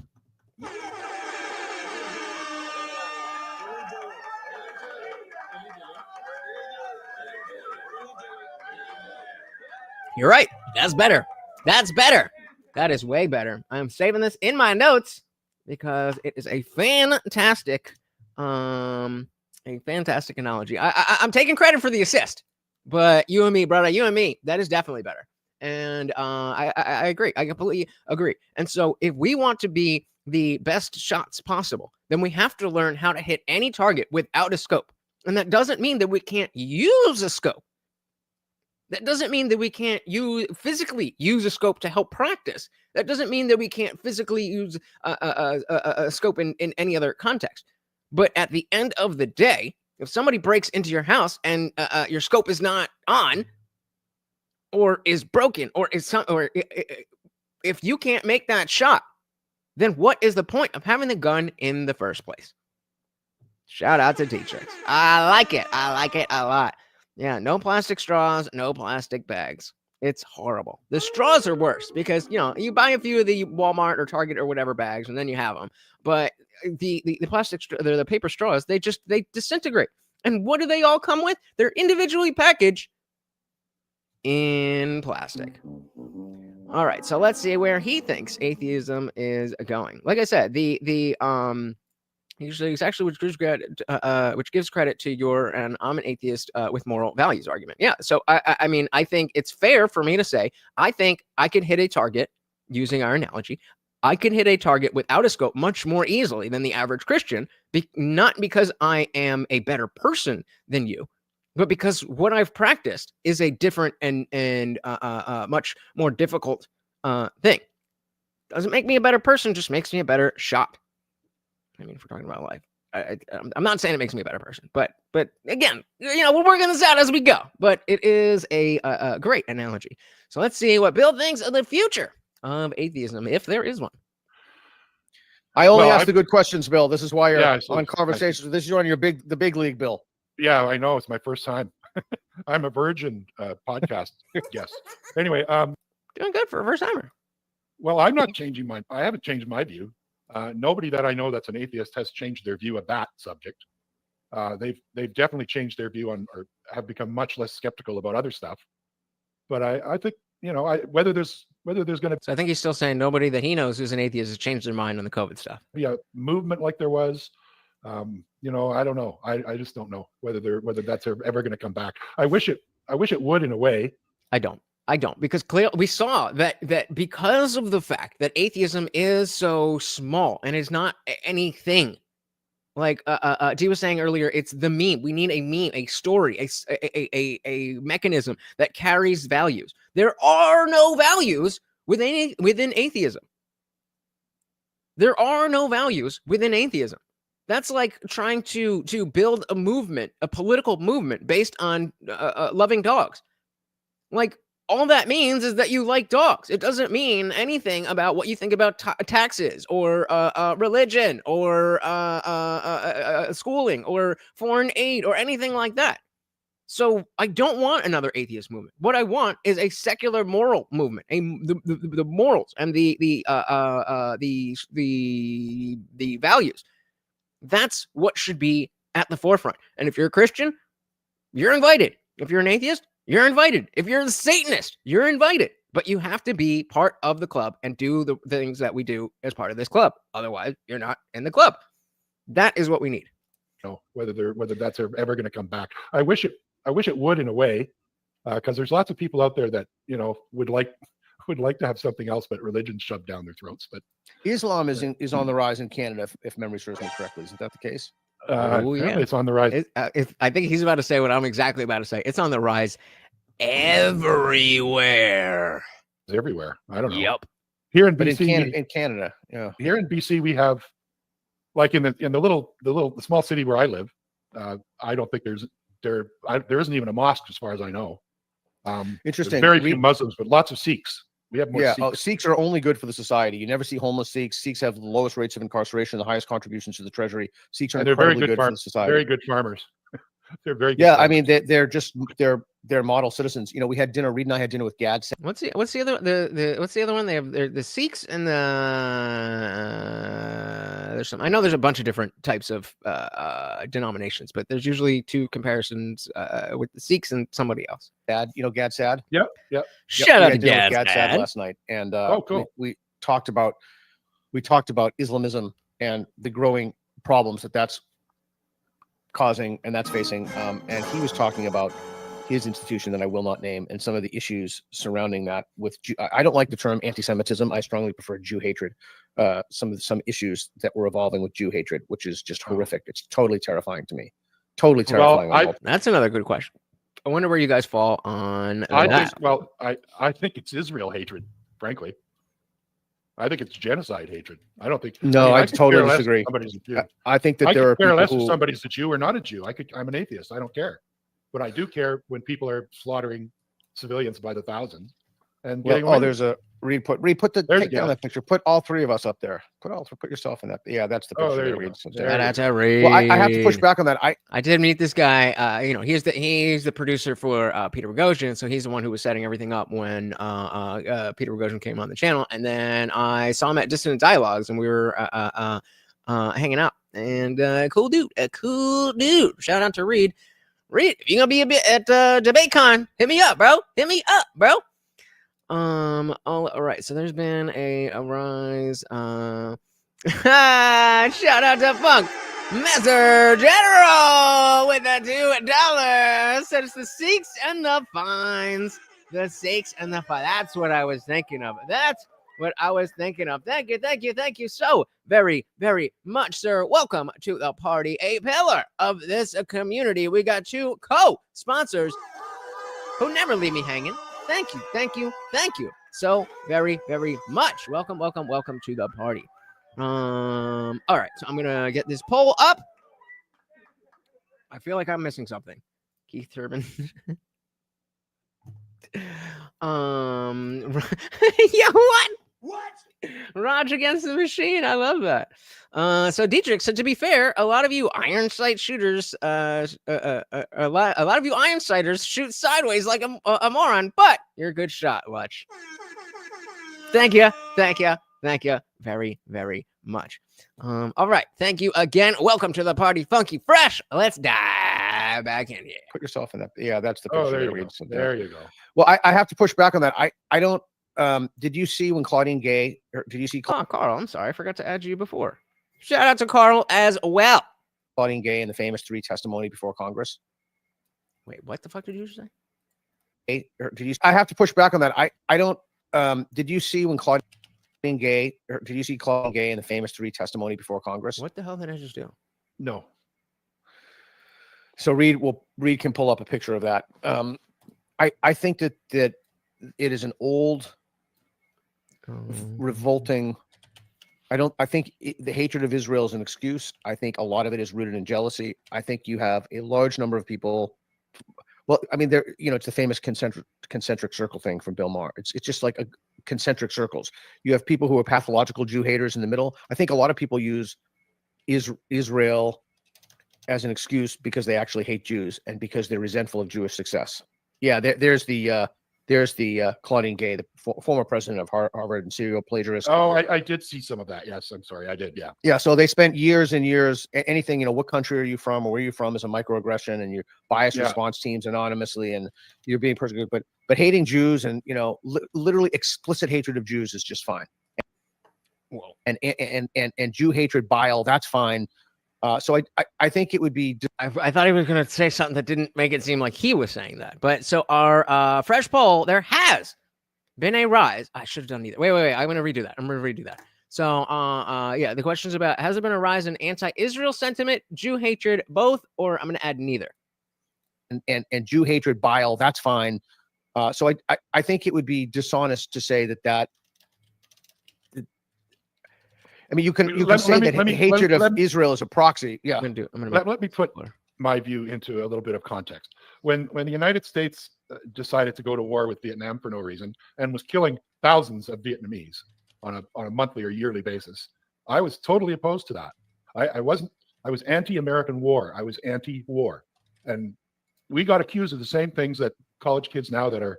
All right, hit the poll, guys. Hit the poll. I'm very interested to see what you guys think, and I'm interested to see. This is a good a good clash of, is it really just anti-Zionism, anti-Israel, or are people just using that as a dog whistle? And we got accused of the same things that college kids now that are protesting what's going on in Israel. We got accused of the same things. And it was anti-war. It's anti-war. It's anti-killing. That's where I'm coming from. That's where you're coming from. Is that where everyone's coming from? And okay, let me. I can't abide it. I don't care if somebody's Jewish. I could care. You don't, but this is a little bit solipsistic. Less. I don't know anyone that is. Well, let's take about, agree or disagree about the Vietnam War. You can look at Kissinger. You can look at the domino theory. You familiar with the domino theory? Yeah, no country that has ever fallen to communism at the time, once it was a fallen domino, collapsed domino, it doesn't get back up. Yeah. So side quest. Actually, there was something I was going to say about. Okay, never mind. I don't remember. Sorry. Once it was a fallen domino, collapsed domino, it just doesn't get back up. Yeah. So the idea is that you would hold the line in Vietnam because the rest of Southeast Asia would fall if Vietnam fell. And so I'm not justifying that. I'm not saying it's good, but that was the reason behind it. And then, you could look at it retroactively or that's why we supported Allende in Chile. That's why, you could just go around the world, but I think that there were reasons for that in Vietnam. I'm not saying that there were good reasons, but I think kind of charitable interpretation of what the thought was at the time is important. I don't think that's going on with, again, this outside my area, but I don't think that's going on with Israel right now. Well, I take exception to people dropping 2,000 pound bombs on kids. So I don't care what religion they are. How did we get here? What if Israel was 100% Baptist, I'd feel the same way. And you would the Baptists feel the same way? It wouldn't mean that I'm anti-Baptist. I'm anti-killing people. In war. So you were against. And see, this is a little bit naive in the sense that, again, it's solipsistic. Like, of course, that's a rational position to be like, I don't care who they are. I don't want them fighting. Obviously, that's not the point. Nobody's saying you, Bob, are being anti-Semitic or hating Jews. The question is other people. And of course, there can be a legitimate position against Israel and money going to Israel and Israel's military actions and all of that stuff. That's not the same thing, and they're not mutually exclusive. So just because you are not hating of Jews doesn't mean that other people who also are against Israel are not using the fact that Israel's doing things that we don't like to spread hatred of Jews. It's the October 7th Hamas atrocities, yes? Against it? Yeah. I understood it, but yeah, of course. But they're in a prison. So to be anti-war, you have to be consistent across the board with all that, right? I'm anti-war unless you were warred first. You have to be against any kind of violence. Yes. So you're against violence. I too am not a fan of violence. Yes, I'm against violence. Okay, so let's go into something else. So do you see? You think atheism is dead? You think that we're just moved on from that? I don't think it's dead. I just don't think it's definitely not dead. Where am I? It's definitely not dead. But as the core purpose of a group, there's just not enough there. There's just not enough there. It cannot be the core in the same way that that I don't know a really good example, but it cannot be the core. It has to be an acceptable aspect, but it cannot be the core. I think it's as active as it was. Let's say it's. You think it's relevant? You think it's relevant? Yes. Oh, I think it's probably more relevant than ever, actually. Like really, like how so? With the with the rise of especially with the rise of Islam and the rise of a lot of right wing, I would call far right religious dogma being adopted in some places. Yeah, I think it's more Fuentes relevant and more important than ever. But I just think we lost the plot. And I don't know. I don't see it coming back in any great way. Who's the we in that sentence? The Atheists. West? Atheists. Oh, I see. Yeah. Speak for yourself, buddy. This is the problem. That atheist is too broad of a thing. It would be like having people who brush their teeth. as the core identity of a political movement. Like, what? Just because you brush your teeth doesn't mean you think this, that, and that. I see. So are you familiar, and maybe Reed can pull it up, are you familiar with the case of the guy who burned the Quran in Sweden and then was murdered? Yes. Yeah. So I assume that you're like me and that you don't accept any blasphemy law and you think people should be allowed to burn. Absolutely. Okay. Yeah, absolutely. Yeah. Oh, we're stuck on 1/3 each. 1/3 each. Let's hit that poll, guys. I really want to. No, I mean, so you'd also be atheist. against. Yeah, I mean, I am too. So man who burned Quran shot dead in Sweden. Yeah. So now countries want to make laws. Western secular liberal democracies want to make laws that are basically blasphemy laws. Yeah, England is, the UK is. Yeah, England is just what I was thinking about. Yeah, yeah. That prevent. Nope. Free speech, baby. Desecration of certain minority members, currently minority members in the societies, because it violates their religious beliefs.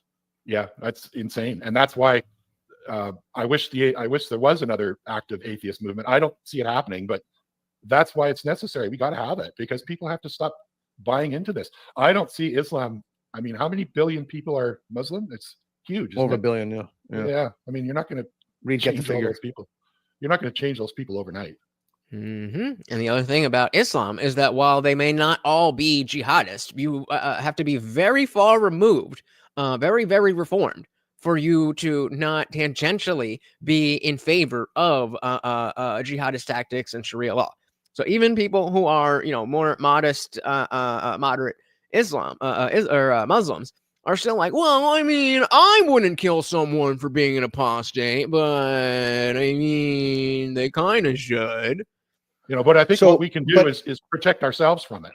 And that's important. I think the atheist movement got what it deserved. It got what it deserved by capitulating, by becoming religious, by capitulating to lunatics. We just capitulated to a different type of lunatics. I looked at the American Atheist Conference a few years ago, and it was like every speaker was trans. It had nothing to do with atheism. You would, if I showed you a list of the topics, you would never and said, "What conference is this?" You would have said, "I don't know. It's some kind of trans conference." Exactly, because atheism in and of itself is so little of a concept that there has to be something else. And so, what took its place? Wokeism, or it's some kind of like. I remember it had nothing to do with atheism. Yeah, I know. I remember one of the conferences we had Victor Stanger, who he was like my mentor. Yeah, he was a good buddy of mine. Great guy. And we were sitting having lunch with him, and he said, "This is a really great conference because all you're talking about is atheism. You're not talking about 100 other things that are irrelevant." Shout out to equality and deference because of vagina. So I got here late. What does pathetic failure mean? It means that any type of community that is based around atheism is ineffective because it is just a woke political coalition and has nothing to do with actually spreading the normalization of secular thought and stuff like that, with the exception of Atheists for Liberty. Welcome to the party. I mean, do you know of any other strong atheist movements or groups or coalitions or anything like that? New atheism was pretty popular and not so much anymore. Grontek said, do you think that an atheist could run as president as long as they gave credence to the Christian values? Nope. Not right now. I think there was, this is a common, percentage of Americans that would vote for an atheist president.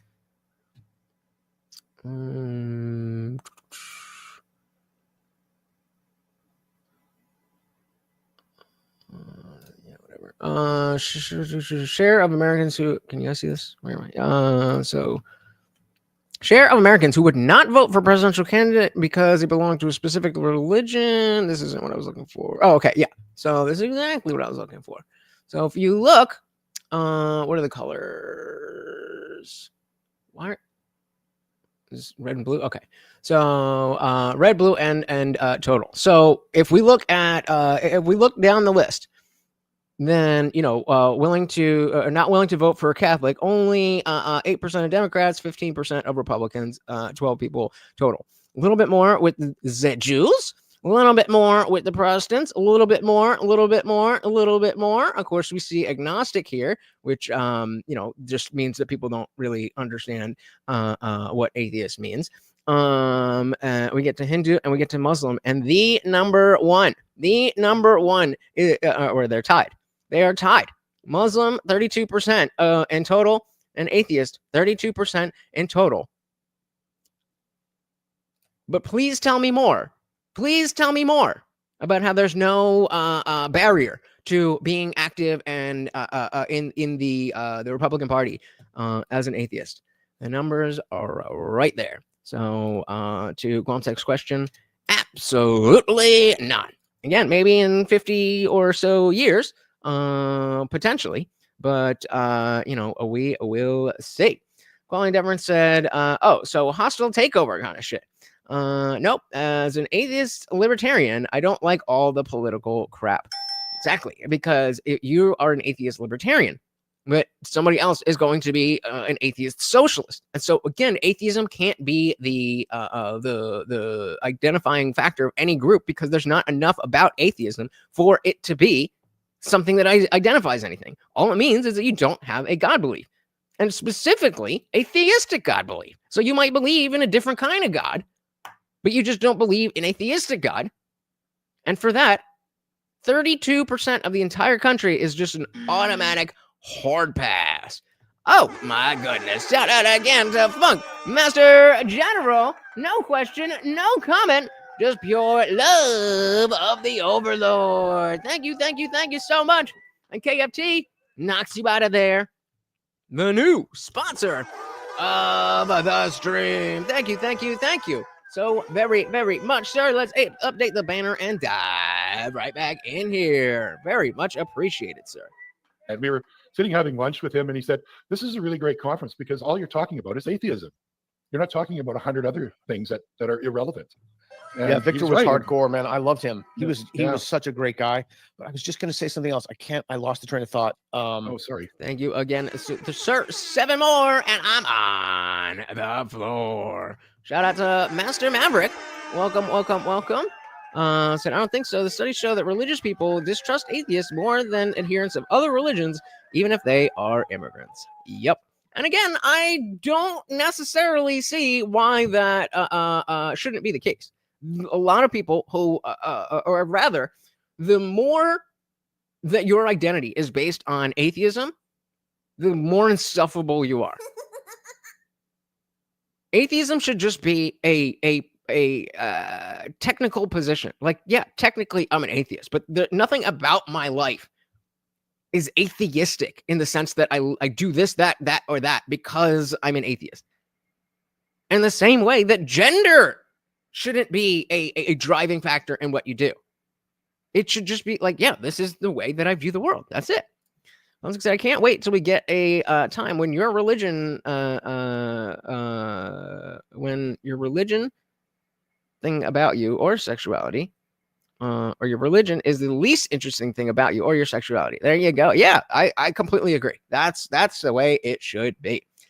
Shout out to Bugs in the building. Welcome to the party, sir. Very good to see you. Quality said humans are tribal. They are majority religious. See atheists as others. So yeah, and then that begs the discussion of how many people who identify as Christians actually believe in the truth claims of Christianity and actually follow the tenets of Christianity. It's way too easy to just call yourself a Christian and be welcomed into the club. And so, specifically talking about our question here, that, if an atheist person was running for president, not going to work. But if they all of the exact same things, where they just call themselves a Christian, A-okay, which is precisely why, despite the fact that we haven't had a religious president in my entire lifetime, why that is the case. Master said your ideological viewpoint could be of interest to someone, but your sexuality should only be of interest if you are interested in the other person sexually. Yep. Agreed. Agreed. Buck said, Jesus saves, I spend. Spend it up, guys. 7 more, and I'm on the floor. Let's go. Let's Great go. guy. I was just going to say something else. I lost the train of thought. Oh, sorry. Oh, no. Sorry. So I was thinking like, so Dave Silverman, when he was the head of American Atheists, and I've never had a harsh word with Dave ever. And we're friends now. I believe they show a clip here, and somebody, I believe it was Guantek, was asking about Matt Dillahunty the other day, and in both, they are both very much products of the new atheism, where this arrogance and bravado is just constant in anything that they say, and I think that was the downfall. Because people need to be gently led into understanding that, hey, this thing you've believed for your whole life, I'm not telling you it's wrong. Maybe you just thinking about it a little bit differently. That's it. Hey, shout out to Boggs with that smiley face, making me smile, making the puppy smile. Let's do it.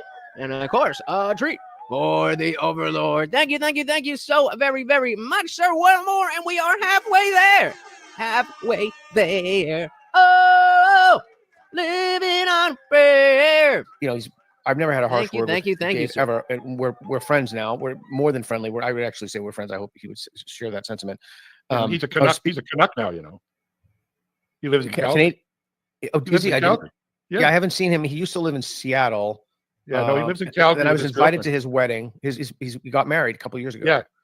Yeah, Box is saying Matt was unstoppable back in the early YouTubes. And then, because of the fact that wokeism took over atheism, then he, slipped into that side and became a pearl clutcher.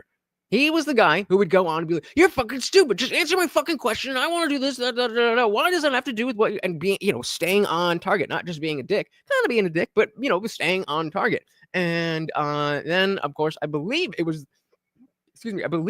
the previous debate con where he sat down. He was supposed to debate Andrew Wilson. And Andrew Wilson says one little thing about trannies or something. And he's just like, how dare you? I can't even do this. And walks off the stage. Like, come on, bro. He definitely is. And so Hitch is a definitely, interesting question, because he was clearly on the left at the time, but that was the left of the 2000s. So it's very, very interesting. I would put George Carlin not on the same level as Hitch, but certainly in terms of ability to, have that to cut through the bullshit. I would love to see where Hitch and who the fuck did I just say? George Carlin. Where him and George Carlin would be. I just said, Matt is rubbish. Jay Dyer destroyed Matt. Matt just rage quits and picks on low-hanging fruit. And that's the problem. Like, it's convenient, or not convenient. It's helpful to society at large to do a type of show like Matt does, where you call in and you just say, this is what I believe. And he questions, okay, why do you believe that? Why do you believe that? Why do you believe that? Why do you believe that? The same Socratic method that we're talking about here. But the problem is, if you're going to actually sit down with someone like Andrew Wilson and not bring that same energy, well, then you don't really have the credibility to go that hard on the low-hanging fruit, as opposed to somebody like Charlie Kirk, who, throughout this whole election season was doing campus tours. Like, okay, yeah, and people were giving him shit for like, oh, these are just college kids, da, da, da, da. Fair, but number one, they vote, and number two, that doesn't mean that he can't hold himself in an actual real debate as well. Boggs said Hitch would be a right winger today. I think so. Boggs said Atheist did go down the woke road. I think I knew that, but I never really articulated it. Too far down the woke road. Oh my goodness. Fuck Master General again. Look at this man coming through. Guys, that makes us halfway there. Halfway there. 5 more. And we are on the floor. Thank you, thank you, thank you. So very, very much, sir. Equality is yes, the Matt Dillahunty retreat where I forget exactly. Let's do a side quest with that. Let's do a side quest with that because I don't remember exactly what it was, but I'm down to see it again. Matt Dillahunty, Andrew Wilson. From Matt's perspective, We're going to hand it over to Andrew Wilson for 10 minutes. So thank you for being here, Andrew, and the floor is yours. you're welcome. For those of you who don't know me, my name is Andrew Wilson. I am the host of the one and only Crucible, the fastest growing. And again, Crucible, Wilson, guys, get your shit together. Let me know if we are debating on Sunday morning at DebateCon. I will be there. I will be ready. I'm just waiting to hear from you guys. Just waiting to hear from you guys. Debate channel on the So this is Will Secular Humanism Beat Christianity? internet, James. I just in case you didn't know. Appreciate that very much. Appreciate everybody being here. All of you are way too stodgy in this room. Very low energy. Just want to let all of you know that. Ladies and gentlemen of all pronouns, the Z's, the Zers, the hims, and hers, I would like to thank you for tuning in today for this exciting in-person conference on modern day debate. My name is Andrew Wilson. There's a few ways this debate could go. The topic is Christian ethics versus secular humanism, which has a better foundation. The funny thing is, I already won that topic because, as Matt explained to Jay Dyer, he has no justification under the skeptical belief structure to give an accounting for any meta-ethical presupposition he may have. He just kind of grants himself stuff. He grants himself logic, he grants himself reason, he grants himself an entire worldview, even though he's using an unjustified starting position for it. So I'm not honestly all that interested in doing the God not real dough debate because 1, it's boring, and 2, it's also really boring. Yeah, it is boring because you can't make that argument. So you you go down the semantic road instead, and you know that Matt is a woke little bitch, so he's gonna cry. Goes like this. I don't see enough evidence and remain unconvinced there's a God. Then I say, but you use a theistic worldview of justification like there is a God to grant yourself logic and everything else. So instead of that, I'm just going to grant Matt's entire worldview. Oh, a almost 3-hour debate between them. All right, I'm saving that. And the Jay Dyer one. We will do that eventually. 5 years ago. God damn. Matt's been fellow for 5 years already. Jesus. 2/3 or more of the planet of this entire planet are all operating inside of a shared delusion that they were created by a sky daddy who loves him some slavery and murderousness. He thinks it's funny to kind of cosmically with people. That's his deal, kind of his whole thing. That's Matt's worldview. So now Matt's right, and the question becomes, is that real? He's with the train? Should we let them to continue to believe in this nonsensical Stone Age madness, or do we stop them from engaging in it? My contention is, even if God isn't real at all, that people acting as though he is still superior to whatever nonsensical egalitarian worldview Matt can come up with. And again, I don't necessarily completely disagree with that, but you still have to determine that you're acting as if, like, fine. If you want to say we just have to act as if this is true, but it's not, fine. See, Matt also just acts as though the things he believes are true. Yeah, right. Aquila says yes, and woo-woo imaginary friends are a good foundation. Right there with you. He believes, and therefore acts as though logic is real, math is real, everything is real based on his presuppositional belief that they are real. You guys better be fucking using this and voting me up the wazoo. You see, human flourishing, the cornerstone of Matt's ideology and that of secular humanism, is totally meaningless. Flourishing by whose metric? From my perspective, for instance, attempting to lie to people who claim men can be women isn't human flourishing. From Matt's perspective, it is. Why? Why should the collective of humanity look at the smug smile as you're about to walk lie and say men can get pregnant? Why should they say that men can have periods? Things which are categorically and obviously false. That preserving homosexuality in society is good for human flourishing, even though they are reproductive dead ends. And that Western society and egalitarianism is superior to those evil theist society, even though the Western nations can't even reproduce their own populations, but instead have to replace their population with foreigners from those theist nations that can reproduce. I would love to know what Andrew's position is on voluntary celibacy. Because if he's okay with celibacy, then there should be no issue with gays outside of the fact that God said so. Because his always thing is about reproduction. But anyway. Let's start with a basic societal question recently asked of the West, who has now embraced a scientific and non-theistic approach to governing. Super basic question. Colin said no, but Andrew's imaginary friend presupposition is not at all an assertion. Yeah, preaching to the choir, baby. Every kindergartner knows. If you don't believe me, go watch Kindergarten Cop. The question posed to the Western nation is, can a man be a woman? All right? Boys have penises, girls have vaginas.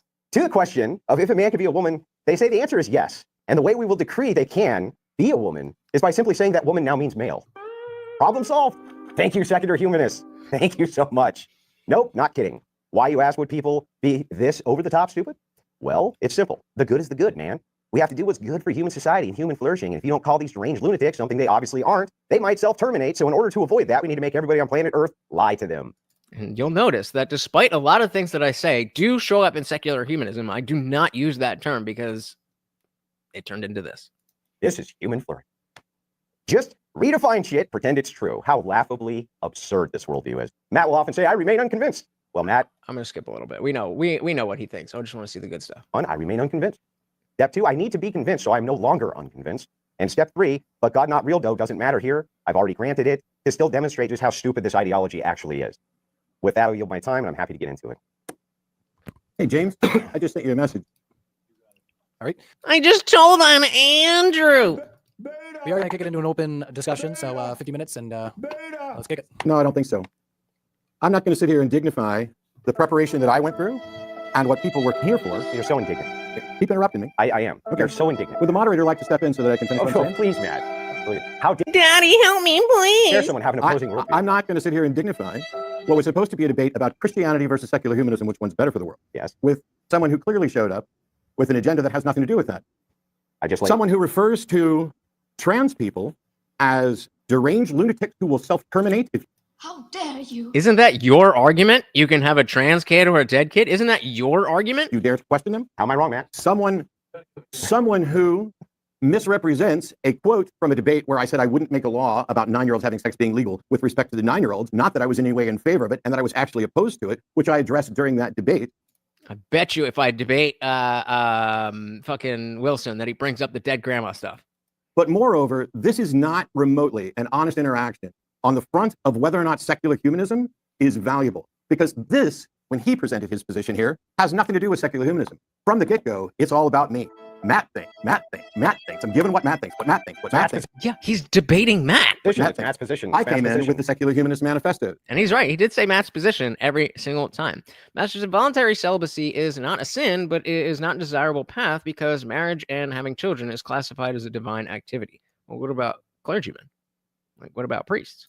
I came in with positions that aren't just that aren't merely my position. Oh, well, as long as multiple people hold the position. This guy's not serious and I'm leaving, James. If you want to refund, you Well, let me good know. day, sir. And I'll cover your refund, Mr. Matt. He just said he'd cover my I refund. would cover his refund.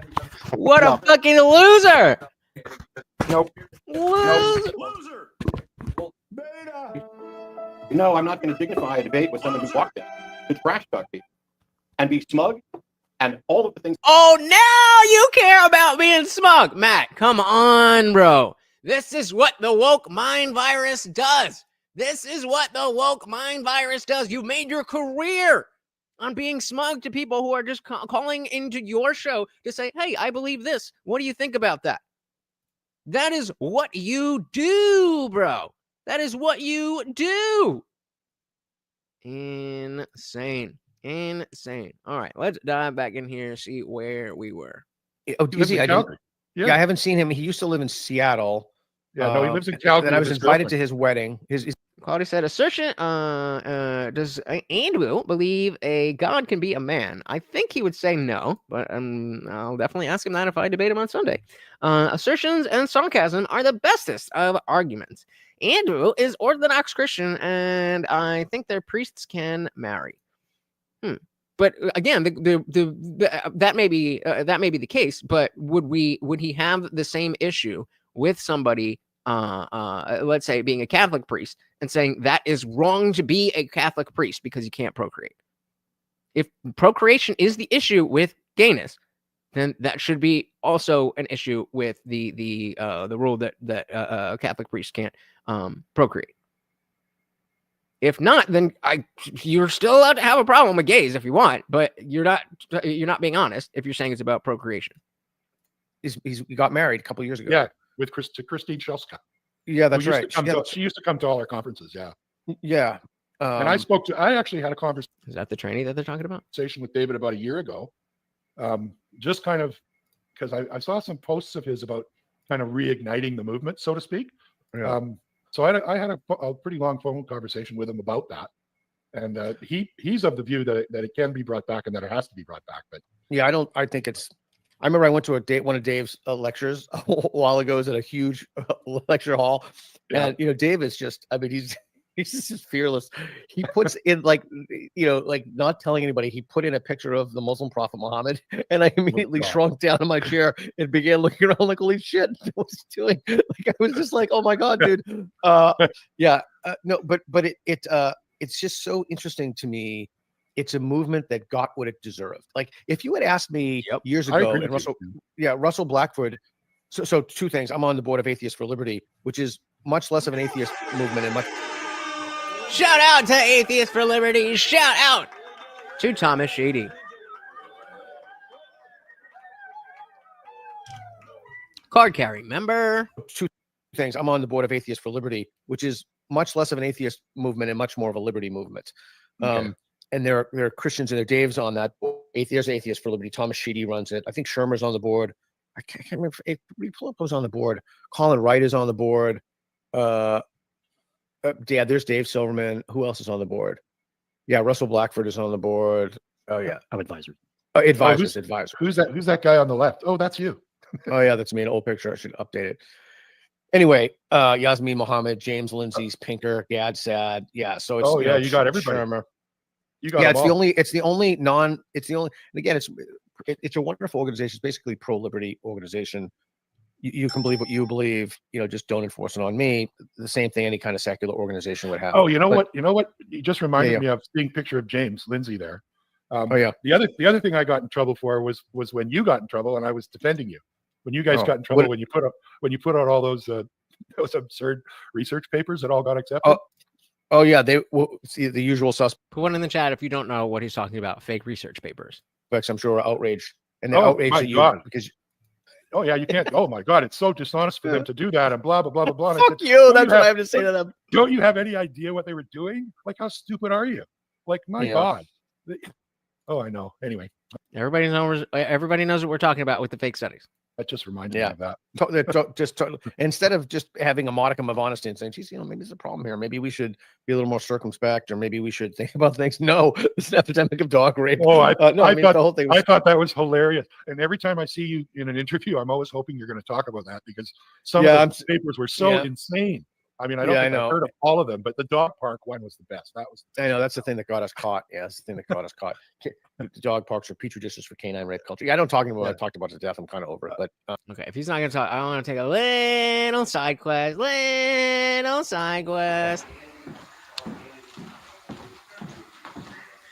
Is the light okay in here? Yeah. I just read my email. We have our first win. The dog park paper has been accepted. They don't know. We're about to tell them. Got to read you something. Dear Dr. Helen Wilson, I have now closely considered the revisions of your manuscript, Dog Park, and will recommend its publication in Gender, Play, and Culture. You have done very good work to address the issues reviewers raised and have clarified your arguments. Thank you for your contribution to Gender, Place, and Culture, and I hope to see your manuscript in print. Yours truly, PhD, Managing Editor, Gender, Place, and Culture. I'm going to be mad at you guys if you don't know what this is about and you didn't say anything. We have an accepted paper in the #1 feminist geography journal.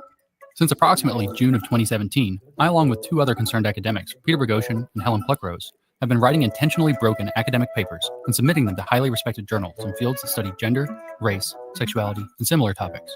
We did this to expose a political corruption that's taken hold of the university. By this point, several of these papers have been accepted in highly respected journals, and one that claims that dog humping incidents can be taken as evidence of rape culture has been officially honored as excellent scholarship. I'm not going to lie to you. We had a lot of fun with this project. The reviewers are worried that we didn't respect the dog's privacy. But don't let that lead you to believe that we're not addressing a serious problem. If you have a few minutes, I'll try to explain. To be clear up front, we think studying topics like gender, race, and sexuality is worthwhile, and getting it right is extremely important. The problem is how these topics are being studied right now. A culture has developed in which only certain conclusions are allowed, like those that make whiteness and masculinity problematic. The fields we're concerned about put social grievances ahead of objective truth. So as a simple summary, And this, we get the science as opposed to science. Quality said, I think I remember hearing about how academic papers get published with all this fucking insane woke shit. Thanks, feminists. Yeah, so they purposely did these just like wildly out there studies and submitted them to see, would they be like, bro, what are you talking about? Or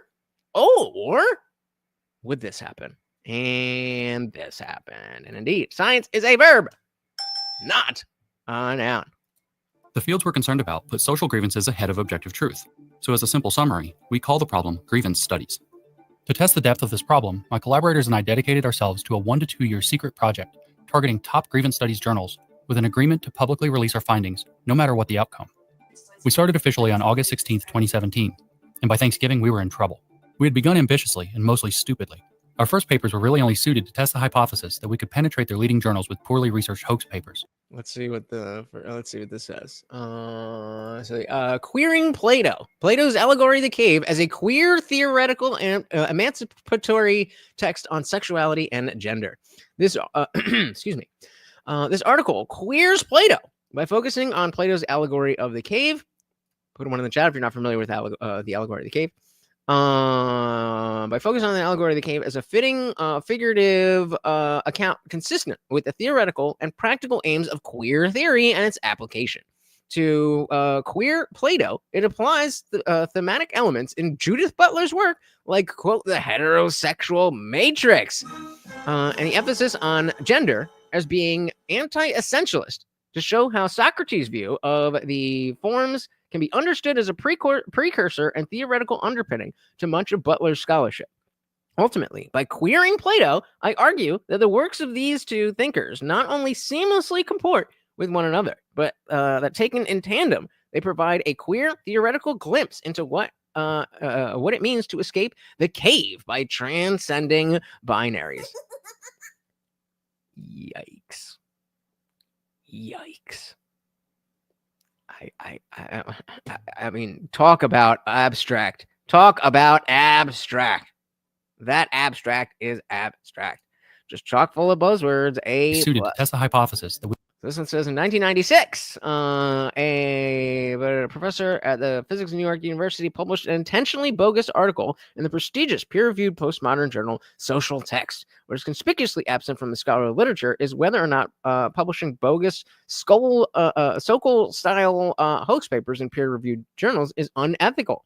This paper fills that gap and argues that the ethics of hoax papers is contingent on the discipline. Especially, it argues that hoaxes on unethical fields are morally justifiable and hoaxes on ethical fields are unjustifiable. It's okay to fuck with that stuff, but not with us. Like, come on. Bookmaster says, did you see the trannies at a city council meeting in Massachusetts? I did not. Send me a link. we could penetrate their leading journals with poorly researched hoax papers. That wasn't the case, and we were wrong for thinking we might be able to. So by late November, it looked like all we'd accomplished is ruining our reputations. If this doesn't achieve anything, it would actually frighten me. We needed to change our approach, so we walked back from the hoaxing and began to engage with the existing scholarship in these fields more deeply. This led so those were too far. us to learn a lot more about the inner workings of grievance studies. The best I can tap into is that there's this kind of like religious architecture in their mind where privilege is sin, privilege is evil. And then they've identified education as the place where it has to be fixed. So you can come up with these really nasty arguments like, well, let's put white kids in chains on the floor at school as an educational opportunity. And if you frame it in terms of overcoming privilege, and then you frame their resistance, that they won't want this to happen to them, that they would complain about this. If you frame that in terms of, oh, they only complain about that because they're privileged and they can't handle it because their privilege made them weak, then it's right in. Papers started getting in. You've got to be me that this happened. By March, with 2 papers accepted and 1 published, it would be fair to say that we'd become accepted grievance scholars. By June, it was 3, with 1 having been officially honored by the journal as excellent scholarship. By July, it was 5. By August, 7. This shouldn't have been possible. So far, what we're learning is rather astonishing, but the data we've gathered require more analysis to fully comprehend. What appears beyond dispute is that making absurd and horrible ideas sufficiently politically fashionable can get them validated at the highest levels of academic grievance studies. We rewrote But trust the science, right? a section of Mein Kampf as intersectional feminism, and What was that? Studies. We rewrote a section of Mein Kampf as intersectional feminism, and this journal has accepted it. Okay. Social work.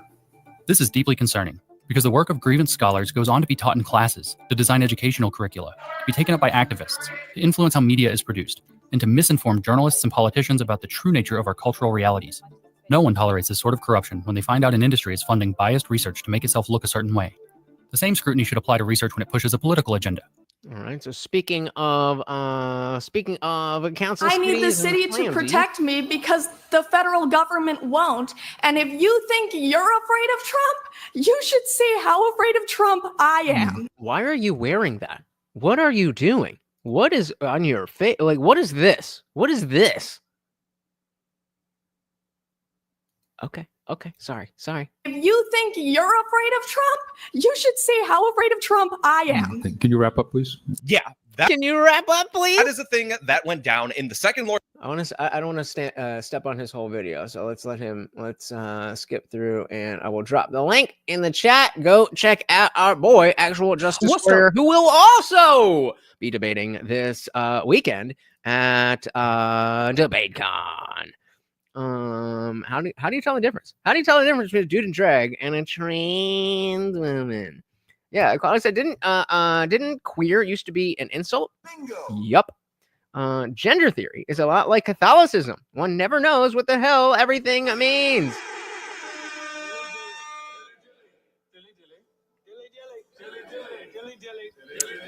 I say that all the time. All the time. Dogma is dogma is dogma. Yeah, shout out to 8JW. Will become a sanctuary city for the transgender community. City councilors passed a resolution late last night. WBC's Penny Commit shows us what that vote could mean. In a late Tuesday night vote, Worcester City councilors voted to make Massachusetts' second largest city a sanctuary city for transgender residents. The decision came after hours of testimony from the public, people saying they feel unsafe by President Trump's mandate that the federal government recognize only two genders. In case you guys want to watch the full video with AJW's commentary. Can you wrap up, please? Yes, I can. Can you though? If you say that you're afraid of Trump and that's why you don't want the city to be a safe space for trans people, you better prepare for trans people to make this a very unsafe space. So look, how so? How you gonna do that? Because you definitely I'm not even gonna say it. I'm not even gonna say it. Guess what? You're an adult. That's perfectly fine. You look ridiculous, but that's not something that the orange man is going to go after. There's unfortunately a lot of fear in the LGBTQ plus community right now. A sanctuary city for transgender. Why you gotta do that? Why you gotta do that? Have a good one. Thank you for stopping by. People would function very similarly to a sanctuary city for immigrants, which is the realm in which we usually hear this term. Basically, it means that local resources would not be used to help federal agencies detain or locate these individuals. I'm shaking right now. I don't want to be here.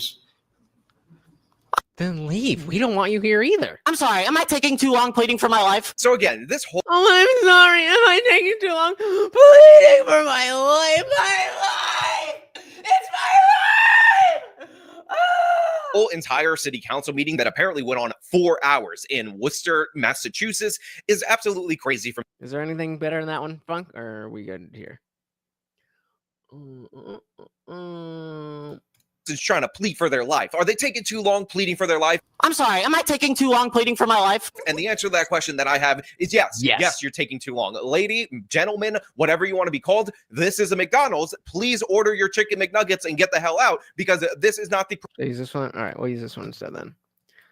I need the city to protect me because the federal government won't. And if you think you're... Best. And that same person to win took the job council account by your go. I need the city to protect me because the federal government won't. And if you think you're afraid of Trump, you should see how afraid of Trump I am. Can you wrap up, please? I'll tell you what, if you're afraid of Trump, I'm afraid of you. One thing that I don't like, and if you guys watch a lot of my live stream now, real people, Trump, and that you better. I speak. Children I have and how. Sorry, am I taking too long pleading for my life? You remembered how many children I have and how many, and that 2 of them are trans. Yeah, because that's statistically realistic. I speak as both the B and the T in the LGBT. Bro, You look like you've been driving trucks for 35 years, roofing and stuff like that on the side in your early 20s and whatnot. Look at the face behind this individual. She's like, really, sir? Really? Is that what we're going to do? Again, if you want to see the whole video, link in the chat. I'm multiply disabled. I have Ehlers-Danlos syndrome, which is a connective tissue disorder that makes sense. Causes me immense physical pain. Can I say something right quick about all these disorders and diagnoses? I think a lot of these things are excuses for people to not push forward in life, to not succeed in life, and to be a perpetual victim. Oh, woe is me. I got this rare disorder. Okay, that's cute. And I have I felt that one. If you are inbred. I do not want to be here. It's my day off. Jesus, what is that? What is this? What is this makeup right here? Like, so disorder, amazing, beard stuff on a woman. I do not want to be in your DMs. I do not want to be in your email inboxes. Feeling is mutual. Feeling is mutual. I do not want my creativity writing diss tracks like Kendrick. I don't want. What? What does that even mean? No, but it's been want you right here to spend an hour applying glitter on my face so that then don't. You will hear and see me. I want you to listen to me. The exactly as I was saying, the victim mentality. It drives them.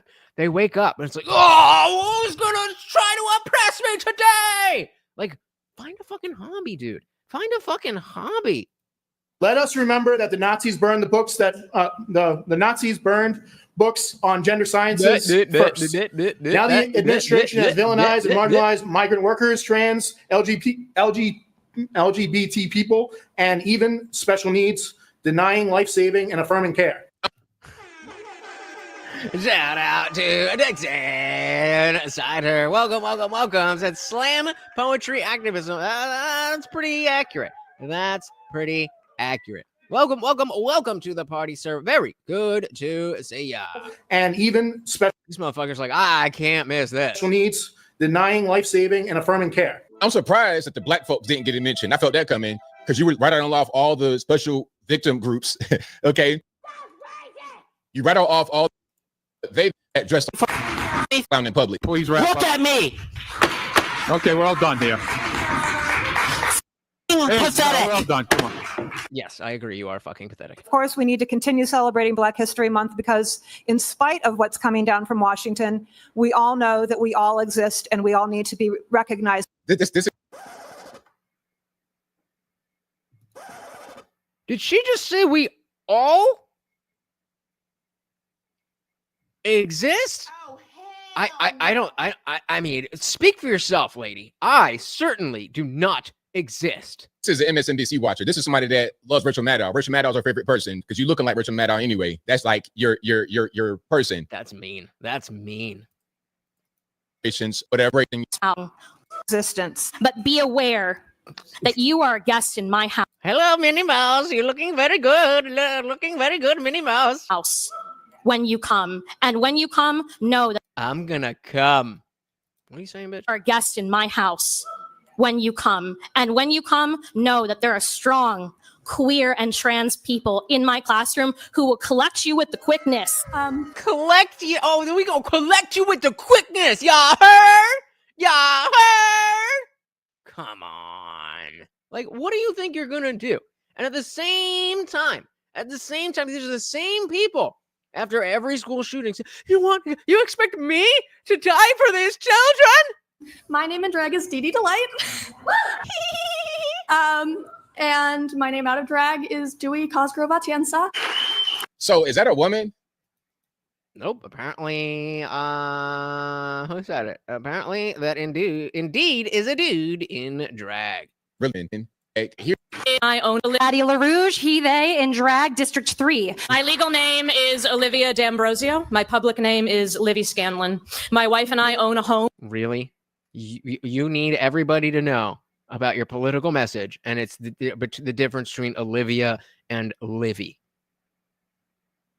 If you didn't put that part, then who would pay attention? This is pissing me off. This is pissing me off. How the fuck do you guys grow this stuff up?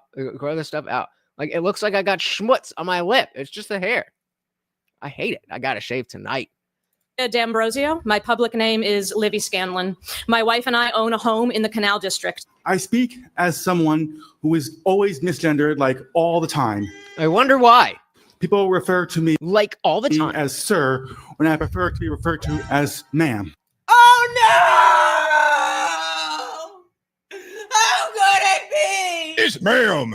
Excuse me, it's ma'am. It is ma'am. I speak as someone who is afraid to use public toilets. And you know what? That sounds like a you problem, homie. If I find numbers being, I speak as someone who is a member of this community and is a queer person. Bro, you are high on drugs. Like all this moving around. Like get sober. That should be your number one priority rather than worry about this LGBT stuff. Worry about your own sobriety. Shout out to ABL. Definitely go check out the full thing. Shout out to AJW. Go check out the whole thing. That's what's going on, guys. That's what's going on. And so if you're worried about whether or not people specifically believe in God over whether people are acting that way or acting normal, then you're focused on the wrong thing. Dog parks are petri dishes for canine rape culture. Yeah, I don't talk about what I talked about to death. I'm kind of over it, but okay. I'm not. I love it. So let me ask you a question. So Sure. I have heard my very, very dear friend Faisal Al-Mutar has told me that atheism is rising in the Middle East, but there's no accurate way to assess it because in many countries you die. The punishment for apostasy is death. And you've probably seen, Reed can pull it up, the pictures of people reading the God Delusion at Mecca. I don't know if you've seen that. No, I haven't. No. Oh, I don't care who you are. If you don't think reading a book called The God Delusion at Mecca is based, then I don't know what to tell you. It's people take the pictures of themselves reading the God Delusion at Mecca. It's mind blowing. That's pretty risky. I would. You think?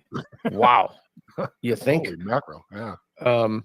So again, you know, I remember what I started to say. So if you had asked me years ago, is atheism a religion? I would have said that's insane. How could atheism be a religion? But people take atheism as a religion. Yes. Like in the same way, you can take anything as a religion. It's not a religion inherently, but if all you do is focus on gender, then you can turn gender into a religion. Same thing with atheism. I remember having that argument all the time too. Oh, you're just another religion, you know. And I would just say, well, I think we all got our copies, right? Do you have the yellow one or not? The God. I was thinking of God Ruins Everything. That one has a white. I have the white one with the eye. Is that the God Delusion at the End of Faith? I don't remember. The white one with the eye, right? That's the God Delusion. I don't know how you could possibly think that. It's not. It's anti-religion is what it is. But you're right. Now, what happens? We just start winning that argument, and all the atheists become religious. Yeah, this is the one. Yeah, it's fascinating, isn't it? There must be something. There Proud must to be be something. atheist. That's pretty good. Oh my God. Yeah. There must be something in. And again, not to go and show other people and be like, "Yo, you're shit stupid here." I would not be for that, but to just kind of stand at, hey, this is me. This is what I do. This is the one. This is the one I have. The red and white. Add a little blue and make it America, Jack. That's pretty good. Oh my God. Yeah. There must be something in the human condition that there's just this impulse toward religiosity. Yeah, well, that's what I've heard. Well, it's a search for truth. There's an inherent search for truth, and when we get to a point where we don't know, then people will try to fill in the gaps. So, guys, we are just past the 2-hour mark. If you would like to keep the party raging, you know how to do it. How much time? Oh, the goal is over. We missed the goal, guys. We missed the goal. Very good attempt. But super chats now will be to keep the party raging. Shout out to Caleb. Welcome to the party. Said lack of religion is still religion. Lack of hair is still hair. Lack of skiing is still skiing. Guiding principles, Caleb says, guiding principles still become a moral hierarchy. That I agree with. All religion is a moral hierarchy. You're just replacing God with personal subjectivity. Yeah, okay, so I agree with that part, but I also think that God is personal subjectivity. So that's why God is bad at being a word, because you all use the same word, but you're all meaning different things. So I agree, but this is the discussion that needs to be had, but is always shut down by just, nah, you're wrong.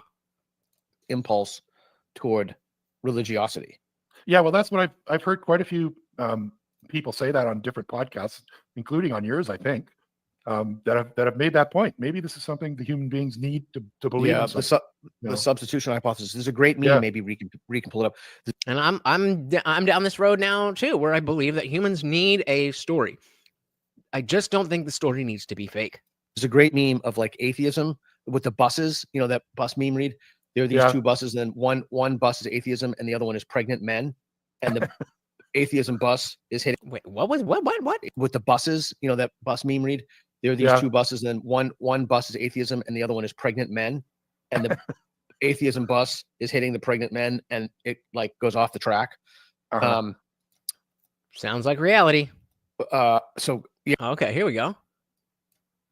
The less religion, the more people become more intelligent. Science and technology are continuing to improve society. Hard to argue against that, guys. It's hard to argue against that. But just because this is the case doesn't mean that God exists. So we have to bridge the gap between why people are, talking about pregnant men versus why we are sticking to God. Bogg said, we made God up. We made the rules up. It all came from us. It is all subjective. Yep. The sooner people realize that, the sooner we can all get along and fight the jihadists. Like goes off the track. So there it is. Okay. Blow it up. What's the thing at the top say?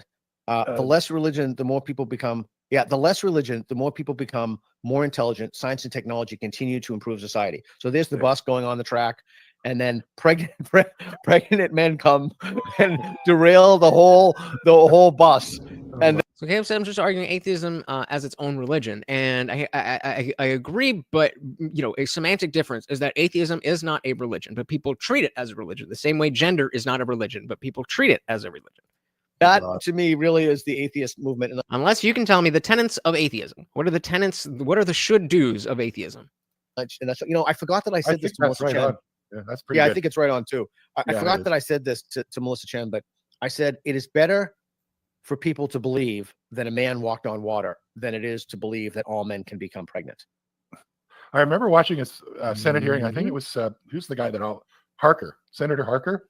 And he was asking this woman of color, this African-American woman who's a teacher, if men could become pregnant. And she said, some men can. But some men. That's right. I messed it up. But your question is very transphobic, Senator Harker. And some men can become pregnant, and trans women are women. I remember that. The fact that it's gotten all the way to the halls of Congress is insane. Insane. And it's just like So that's why we can't control ourselves. I was thinking about this idea of Trump wanting to sunset the Department of Education. And look, in an ideal world, if we had rational people or even sane institutions in which ideologues and lunatics could not ideologically capture and discharge their moral impulses in those institutions, we would need something like a Department of Education. But yes, and Caleb said it's sad that we let the dumb people lead the world.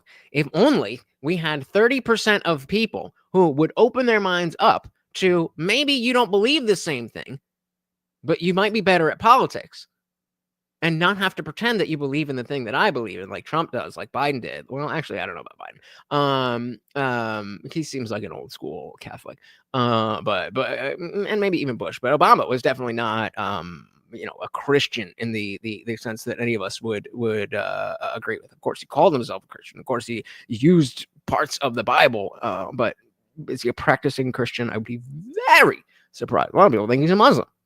Bogg said it literally serves the same function of being part of a hierarchy. Yep. And it's just a matter of building that hierarchy. And so the claim from so many Christians, not all of the claim from so many Christians is that this is the moral structure. Without it, we have no moral structure. And my argument is that we can build a different moral structure just like we built that moral structure.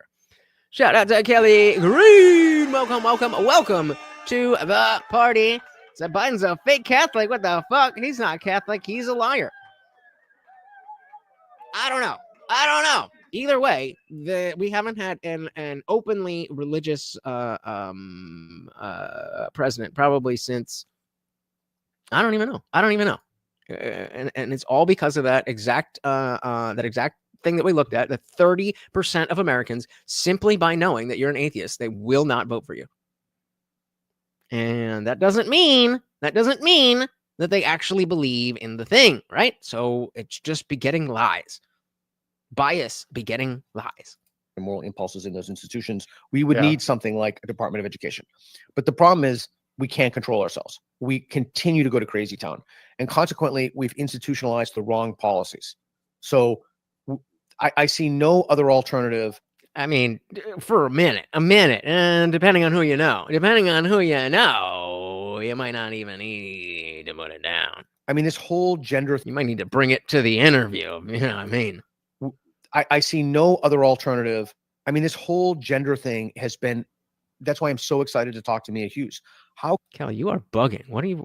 Who's going to ban you for what? What are you talking about?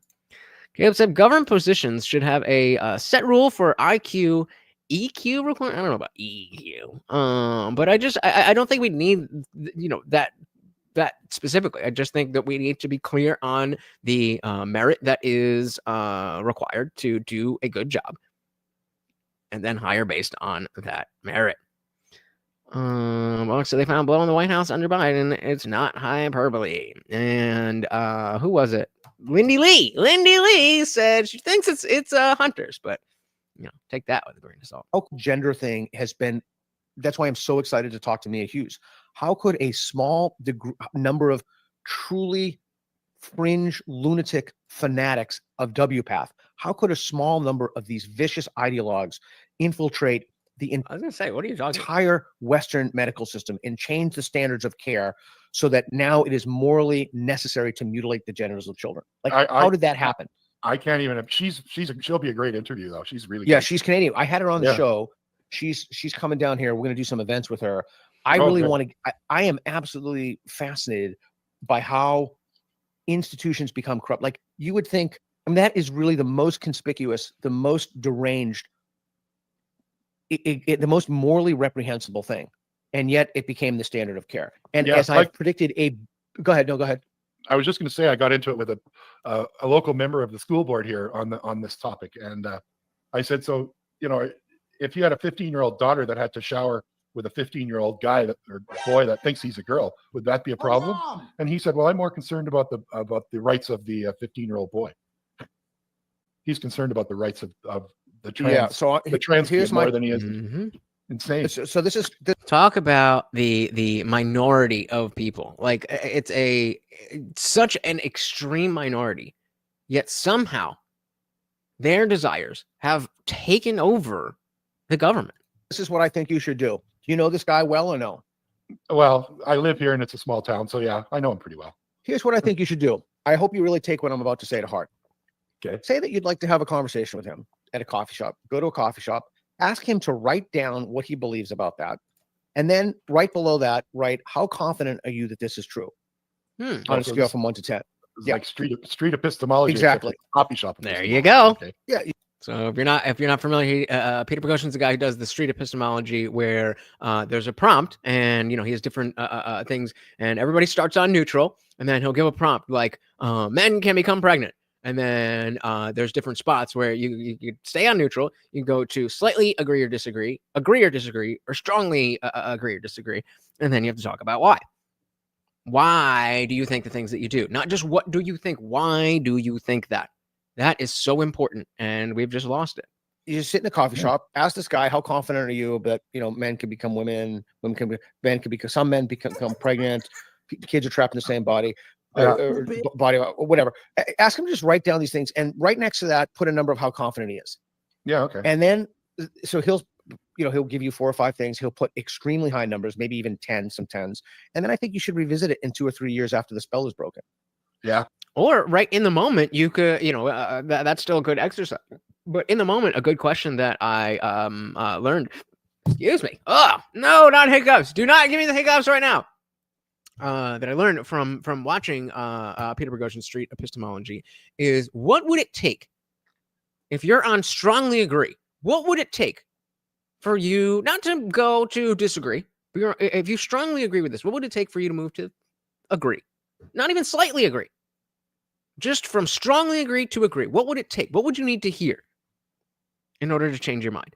And depending on the question, it might not be the most appropriate thing, but it is a good, you should have a reason as to why you don't have a reason if you don't have a reason. And if you don't have a reason, then you're just being dogmatic. You're just saying the thing that you think and sticking to that because that's what it is and not putting any critical thought into it. And I think you can say, okay, so you were wrong about this. What does that tell you about yourself? What does that tell you about the nature of belief? What does it tell you about some of the things that you believe now and hold with the same level of confidence? He's a lot. I say stupid, but that was being facetious there. And I think that's a good exercise for anybody. I think we all should be over the course of maybe not 1 year, but of course, 5 years. It'd be kind of odd, especially, I'm 35, so we'll talk about 35 and younger. I feel like if you're 35 or younger and you have the exact same positions as you had 5 years ago, that's probably not a flex. Professor at the local university. That's perfect. That's the chapter from Shermer's book, Why Smart People Believe Weird Things and Why People Believe Weird Things. So I think if you were to do that, because what's going to happen is that there's going to be epic gaslighting.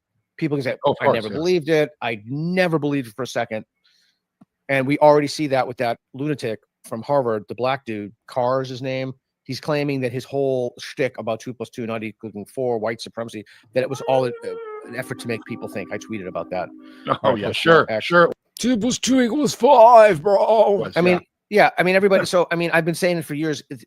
Nobody is going to fess up to the fact that they believe these things. In spite of receipts, they're going to deny it. And we already see that happening here in the U.S. But you are culturally a few years behind.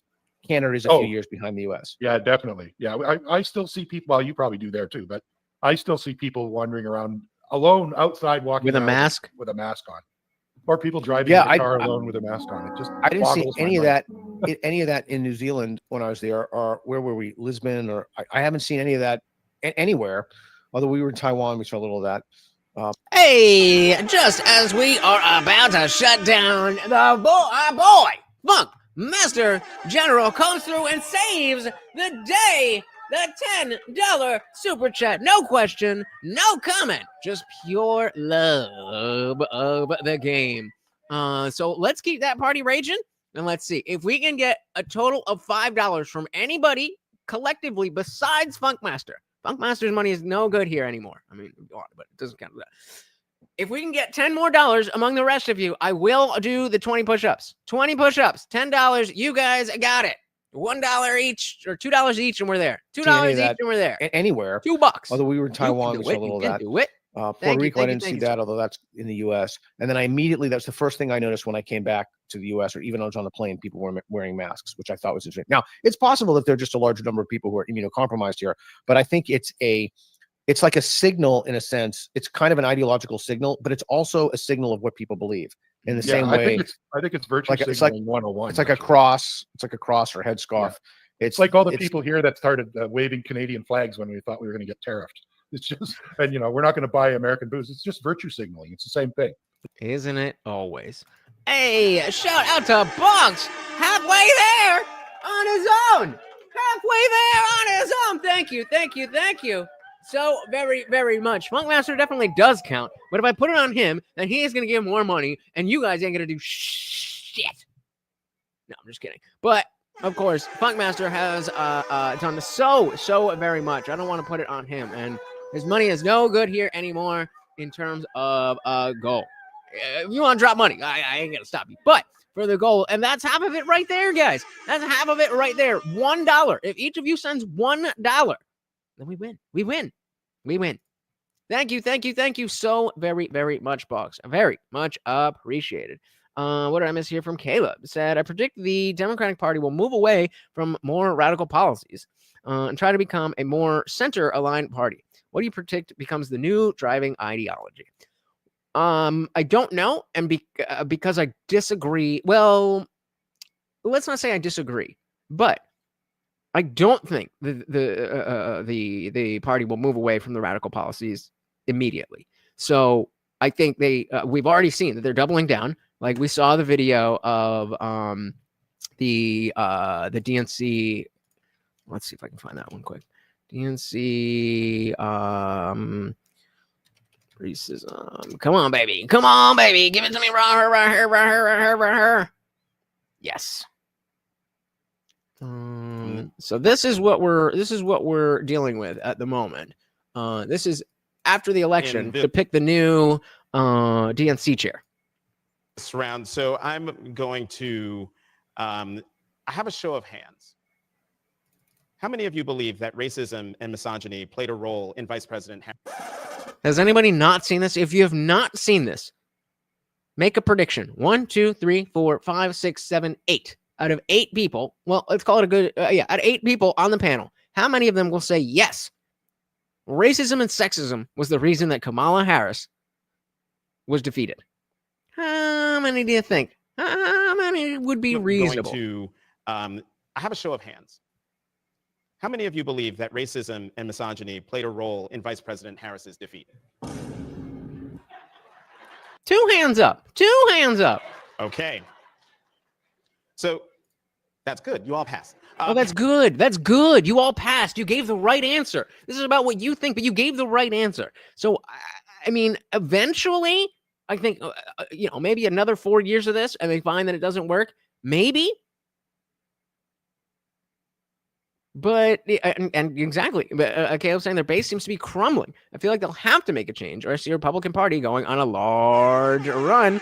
So that's what I see, the Republican Party going on a large run, and then the Democratic Party moving away from the radical principles. And then at that point, we'll be, so far in the future, not that far, I mean, another 10 years or so, but far enough away that what's going to be their driving ideology? I don't have a clue.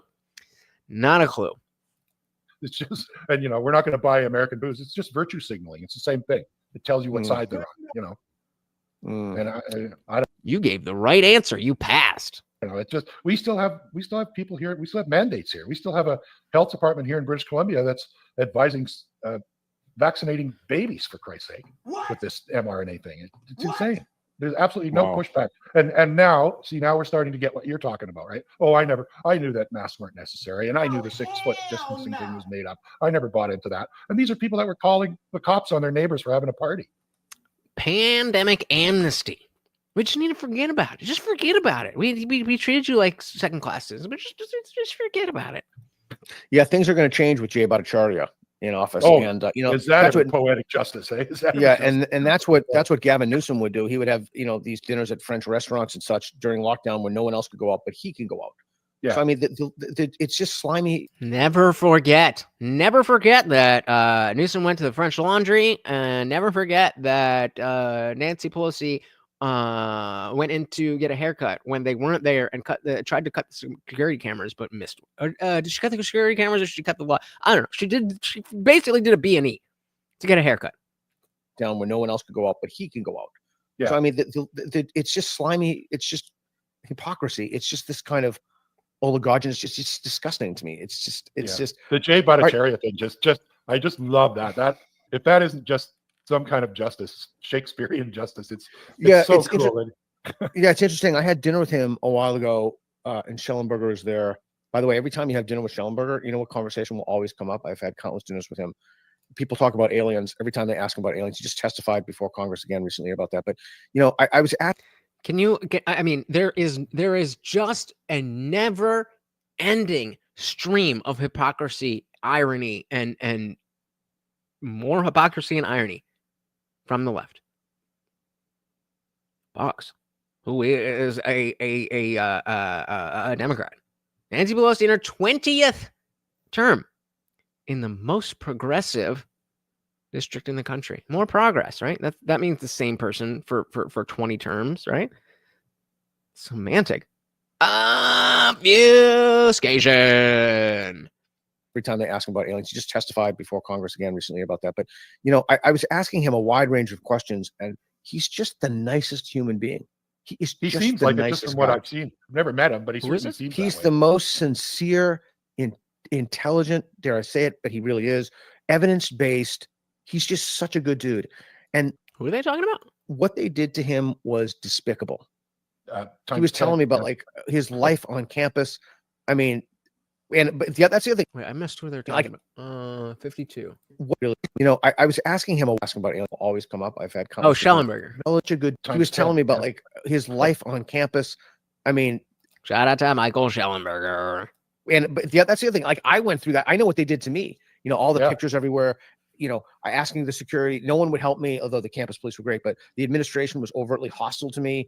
So I know exactly what he went through. But anyway, okay, let's move on to the start comments read or some of the comments. And if anybody has a question for Bill Ligertwood or myself, put it in. All right, so let's go to some of the comments here. Right. Peter, we want, there can you see them on the screen? We want some comments about U.S. aid and how they influence the collective care. Okay, well, I'm going to do another show on that. It's too much to get into now. What's the next one? Yeah, fair enough. Fair enough. The USA idea is a pretty big discussion. Buck said, here in Minnesota, we don't have the DNC. We have the DFL, the Democratic Farmer Labor. If the DNC went more DFL, they might get it back on track, but I won't be holding my breath. Yeah, just go MAGA, baby. Just go MAGA, baby. All MAGA is rejecting the DNC. That's all it is at this point. Shout out to Fred Berger and Michael Schellenberger. Well, it's the collective care. Okay, well, I'm going to do another show on that. It's too much to get into now. What's the next one? But it's good. It's good. Right. The election of Trump seems to be causing a doubling down in lunacy in Australia and America. They just passed hate speech laws. I was just talking to Mike Nana about that. I think that here too. Oh, are you? I didn't know what's happening. Oh yeah. There's a bill it's fortunately, because Parliament isn't sitting at the moment, it's probably not going to get passed. But yeah, Trudeau's trying to do the whole hate speech thing, calling it protecting children online. But everything would have been like making any kind of an anti-trans comment online would have been punishable, a criminal offense. Yeah, look, I imagine putting someone in jail. Put one in the chat if you've never been arrested or like thrown in the drunk tank or have had anything like that. Put a one in the chat. I feel like I know a bunch of us here who have, nothing crazy, but have been locked up before. But put one in the chat if you've never had any type of a situation like that. Whoopsie. I always feel the need to say this, but like, yeah, just the notion of that. So no, C16 was the one in Canada where that's where Peterson made his name. They're talking about Australia now. Shout out to Matthew King with a 2. I think that means the same thing as a 0. I think so. Oof, 3 days in jail 2 times. It was enough for me to never wanna go back. Yep, I was arrested 3 times, but I've only been like in lockup. I spent like 3 hours locked up the second time. No, I don't know. I don't remember. I spent a couple hours in. I don't really count that. But then I got arrested in the city, in New York City. And because I was from out of state, it was just a small thing, and they would have, they let me go. And it's actually probably better that they kept me locked up because I eventually just got off completely scot-free. Shout out to the blue New York City. But because I was out of state, they couldn't release me on my own recognizance and say, here's a fine and a court date. So I had to, sit in lockup for 30 hours and wait. But then I got up there and I was like, this, that. And I had a public defender. I was not about to call my parents and let them know what was going on. It was only years later, or maybe a few years ago, that I actually told I was like, so there was this time, what happened was, not fun. But yeah, think about the notion of doing that to people for misgendering somebody. I'm trying to say that and give it impact, but it's so wild that the words don't do it justice.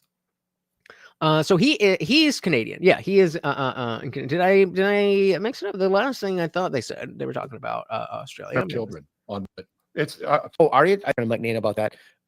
Yeah, so he's talking. The person's asking about Australia. He might have brought it back. I think that here too. Oh, are you? I didn't know what's happening. Oh, is that what he said? I think they're doing that here too. I think that here too. You're right.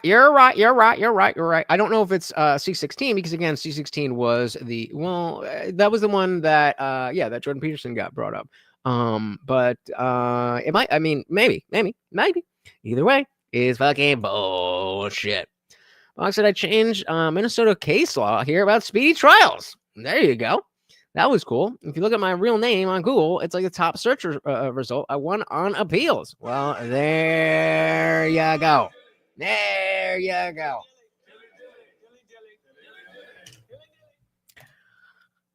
Well, I haven't gotten arrested since, so knock on wood. I think I have. But you are right, sir, that he is talking about. Oh, are you? I didn't know what's happening. Oh yeah. There's a bill it's fortunately, because Parliament isn't sitting at the moment, it's probably not going to get passed. But yeah, Trudeau's trying to do the whole hate speech thing, calling it protecting children online. But everything would have been like making any kind of an anti-trans comment online would have been punishable, a criminal offense.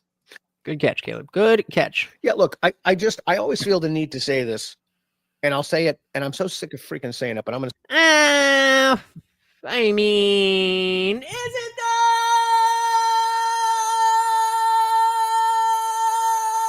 Say it again. Not that the people won't clip out what they want to clip out of this interview. I am completely for people, once they're at the age of 18, to do anything you want with another consenting adult. I agree. Including Grandma Mildred, if the consent is there. Not that I'm saying that that is normal or something that you should do or anything like that, but that includes Grandma Mildred. To do anything you want with another consenting adult. I agree. Yeah, if you're 18 and you want to chop off your junk, nobody, I'm certainly not going to stop you, and we certainly shouldn't post police at people's doors to make sure they don't self-harm or chop off their own junk. But my agreed.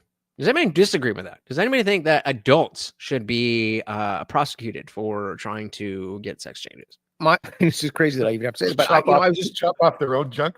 Yeah, I mean, I was just on a boat with a trans person, and this person was a lovely person. They were telling me about the surgery they had, and this person was maybe, I don't know, 50 maybe. I don't know, it's hard to say, but hey, you live your best life, man. No one's stopping you. You live your best life. What? I mean, I agree, but I also don't really want to hear about it. Like, good for you, but not what I want to hear about. Whatever makes you happy. If it makes you happy to have sex with dudes or anybody over 18, you just do your own thing. Yeah, no, I'm with you. It's just when they start going after kids, I have a problem. That's the problem. That's my problem. That's been my problem from day one with this whole thing. And the women's sports thing too. That's but the trans thing, there's something particular. I agree that the women's sports is a big issue, but it's not nearly as big of an issue as the trans kids. Box said, "Sex however you want. Have sex with whoever you want." I don't. It says a box. I don't give a fuck. Just don't trans the kids with drugs and surgery. Well, also don't have sex with the kids. Anybody above the age of consent. Just so we're clear. Particularly ghastly about the permanent damage done to children. Yeah, I call them ghouls when I. Yeah, if you were to triage that would be. And there's a great tweet that just came out with a woman read. See if you can find it. A woman who's talking. Glad you agree. And she's saying like, my daughter is trans. Oh no, we are losing Funky Fresh, my brother. Thank you so very, very much for stopping by and donating, and of course being the sponsor of the stream. We miss you in the after party, but I know you've been working hard, brother. Keep on working, make that money, and send it over to me. Let's go. Thank you. Everybody put FMG in the chat, please. Thank you, sir. You are a gentleman and a scholar. Who's talking, and she's saying like, my daughter is trans, my daughter's friends are trans, my sister's trans, like all these people are trans. And she basically lives in a world that she's created and she doesn't even see it. Like, it's so obviously a contagion. It's so obvious that she is the center of this, and wanting to be sort of as if there's some kind of arbitrary assignment of sex characteristics and sexual identification. That's it. Just box. I'll give it a few more seconds to see if maybe you're on a little bit of a delay, but I don't know. If I was watching a free show and I was not contributing to that free show, and then that show got extended because somebody else contributed to that show, I think putting 3 letters in the chat wouldn't be too much to ask, but. All right, yeah, here it is. Listen to this. Can you play it, Reed? Trans kid is trans. And my kid's best friend is trans. This is a lady from Sex and the City. My wife and I, our lives are filled with the most amazing, beautiful, brave, trans people, young and old, but especially young. Okay, and shout out to Box. Shout out to FMG. This is supporting the community. Thank you, thank you, thank you so much. And of course, you guys know what that means. The Box has hit us over the goal, and that means it's a swole stream. Good shit. Thank you so very, very much. So we will we'll keep it riding for a little bit since you kept the party raging. And then don't let me forget, I owe you guys 20 push-ups, and I definitely suggest that you guys pay yourselves and work out a little bit as well. People, young and old, Thank you. especially young. Okay, and blow that up. Oh Nixon, who Miranda. What's that? You're such a Miranda. Show is it Sex and the City? Whatever that show is. Her daughter is trans. Her sister's daughter is trans. Her best friend's kid is trans. Her kid's best friend is trans. Okay, what is the likelihood? I mean, zero. Maybe 0.000000001. I would say it's zero. But it seems to be crazy in Hollywood, though. They're all trans. My God. It's almost like it's a social contagion. I mean, like if somebody believes that, the problem is that their thinking is already so damaged that it's difficult to know where to begin with them. Like there is no the dogma. Why is it that you are so hell-bent on this position? Not why is it right? Why is it wrong? Why is it so important that this is the correct position? Explaining anything. They're just all in. They're committed. And that was so disturbing when she's talking about especially young people. So you basically created this craziness.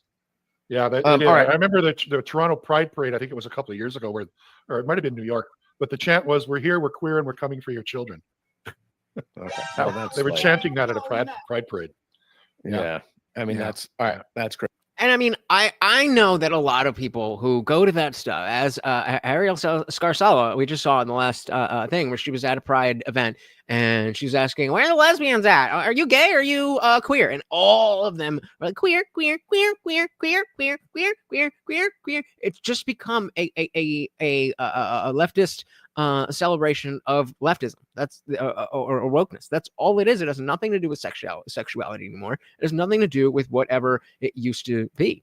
And so, speaking of atheism, this is I had a big realization when we were talking with Alex O'Connor and Rainn Wilson that, the whole thing of, if I don't know what you're talking about, I can't say that I don't believe in that. So there are certain situations where I have to say I am agnostic, period, versus an agnostic atheist. I have to understand what it is you're asking if I believe in before I can say, no, I don't believe in that. So if I don't know, I can't say I'm an atheist. The other thing that I've realized is in the same way that a regular chick is just like, yeah, I'm a feminist. I'm for equality. Like, I just want people to be treated the same. It's like, honey, like I hear you. And that's what feminism was supposed to be, so they say. But that's just not what it is anymore. And so I'm definitely wrestling with, the term atheist and atheism. If it is an organic, I guess it doesn't even matter whether it's because again, going back to the when we had Peter Boghossian here, we're talking about semantic obfuscation, the taking of words and twisting their meaning of or usage to help your political goal. And he told me, he's like, you have to be careful because not everybody is doing that. The leaders, the activists, the politicians are doing that, but there's a whole lot more people who are just falling for the bullshit. And so that falls under linguistic creep. When you think queer now means that something to do with sexuality, but not really, but kind of, but that's linguistic creep. These kids are not purposely changing the word, or excuse me, they're not purposely changing the meaning of the word. This is how they understand the word. And so in the same way that saying I'm a feminist doesn't mean that you want equality for the sexes. I'm wrestling with whether atheist still means who I am. I don't know. Alex said it fills the same spot as religion and atheism. It makes you part of a hierarchy. We are wired to make hierarchies, and definitely we are. Releases chemicals into your brain that makes you feel good. Yep, absolutely. The question is, how do we fight against the adherence to a hierarchy that either doesn't make sense or doesn't work? That's the question. Chanting that at a pride parade. Yeah. I mean, that's all right. That's crazy. And I have 2 kids and they're both gay, right? And I like, and that's really ultimately, I did not know that. Andrew Doyle first turned me on to this concept. Who's gay, by the way? If I lived in the sane world, I wouldn't have to say anything. But this is a profoundly anti-gay movement. This is a movement, absolutely homophobic, that tells gay people, gay children, and many of whom are autistic, that they're not really gay. They're just born in the wrong body. Okay, so let's call it for what it is. All right, Reed, let's pull up some of these comments here. Before we do that, Buck says, I can convert people to religion, to atheism, and to being trans. Don't make any of it right. Well, that is a quote. That's a bar right there. Well said. I can convert people to religion, to atheism, and to being trans. It doesn't make any of that right. Whether we're talking morally or just accurately. Well said, sir. Well said. Wrong body. Okay, so let's call it for what it is. All right, Reed, let's pull up some of these comments here. I have trouble reading that, but feels like oh, these fucking boomers. Okay, you go ahead. You read it. No, you read it. You read it. Your voice It feels like healthy. Read. Why don't you read it? It feels like healthy secularism requires better education and probably more philosophical education too. Like, again, you can't just take the scope off of the rifle and expect people to be able to hit the target the same way as if they had the scope. People need the tools to address the question that religion claims to be the answer to. Bingo. Beautifully said. It feels like healthy secularism. Healthy secularism. Which is, I hope, what you would consider my way of life. Healthy secularism requires better education, which doesn't mean going to school, just means understanding things better. Better education, probably more philosophical education too. People need the tools to address the question that religion claims to be the answer to. So if your scope is the end-all be-all way that you can definitely hit the target as long as you have your scope, and somebody says, nah, I can do it without a scope, but they've never practiced without a scope, then they're going to miss, and everybody's like, see, you need your scope. But if you keep practicing with your iron sights, then that no longer becomes the case. You're like, no, you're wrong. Yeah, I'll fucking hit it with a scope every single time if I have one, but take that shit off and bang, bang, bang, I'm good. Why? Because I've practiced. I have the tools to do that. Well said here. Yeah, or at the very least, at the very least, people need alternatives among different possibilities. So they have tools and they can, say, oh, well, let's see. Here's, Dennett, the late Dan Dennett used to say that about the need for. Dan Dennett died? When did that happen? Teaching comparative religions in schools. I told him I disagree with that. We had I think it was at come think about it, I think it was at Imagine No Religion. We had. Damn, he just died this past April. I don't know why I didn't know that. Well, dilly to Daniel Dennett. I disagree with your views on free will, but very much appreciate your contribution. Dilly, R.I.P. Yeah, you guys were at the same one. Yeah, that was 3. It would have been 2013, I think.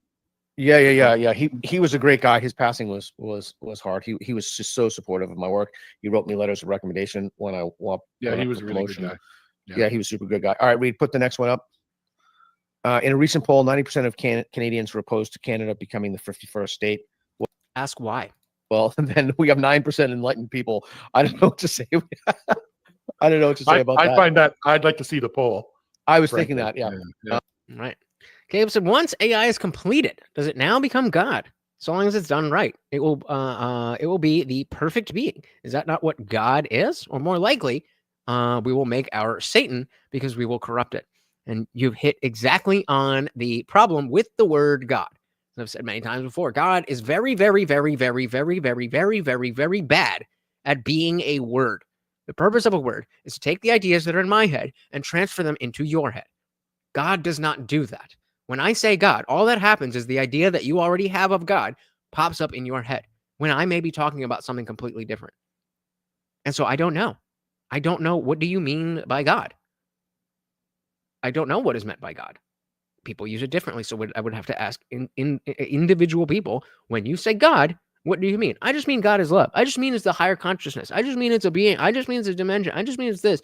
Okay, fair, but I have to know what you're talking about before I can answer that question. The first thing that came to my mind was to make a joke about it, but yeah, I think it would be fascinating to subject that to a referendum. I don't even know if Americans would want it. I don't know. I mean, I kind of think of Canada as like U.S. light or something. I don't know. Kind of.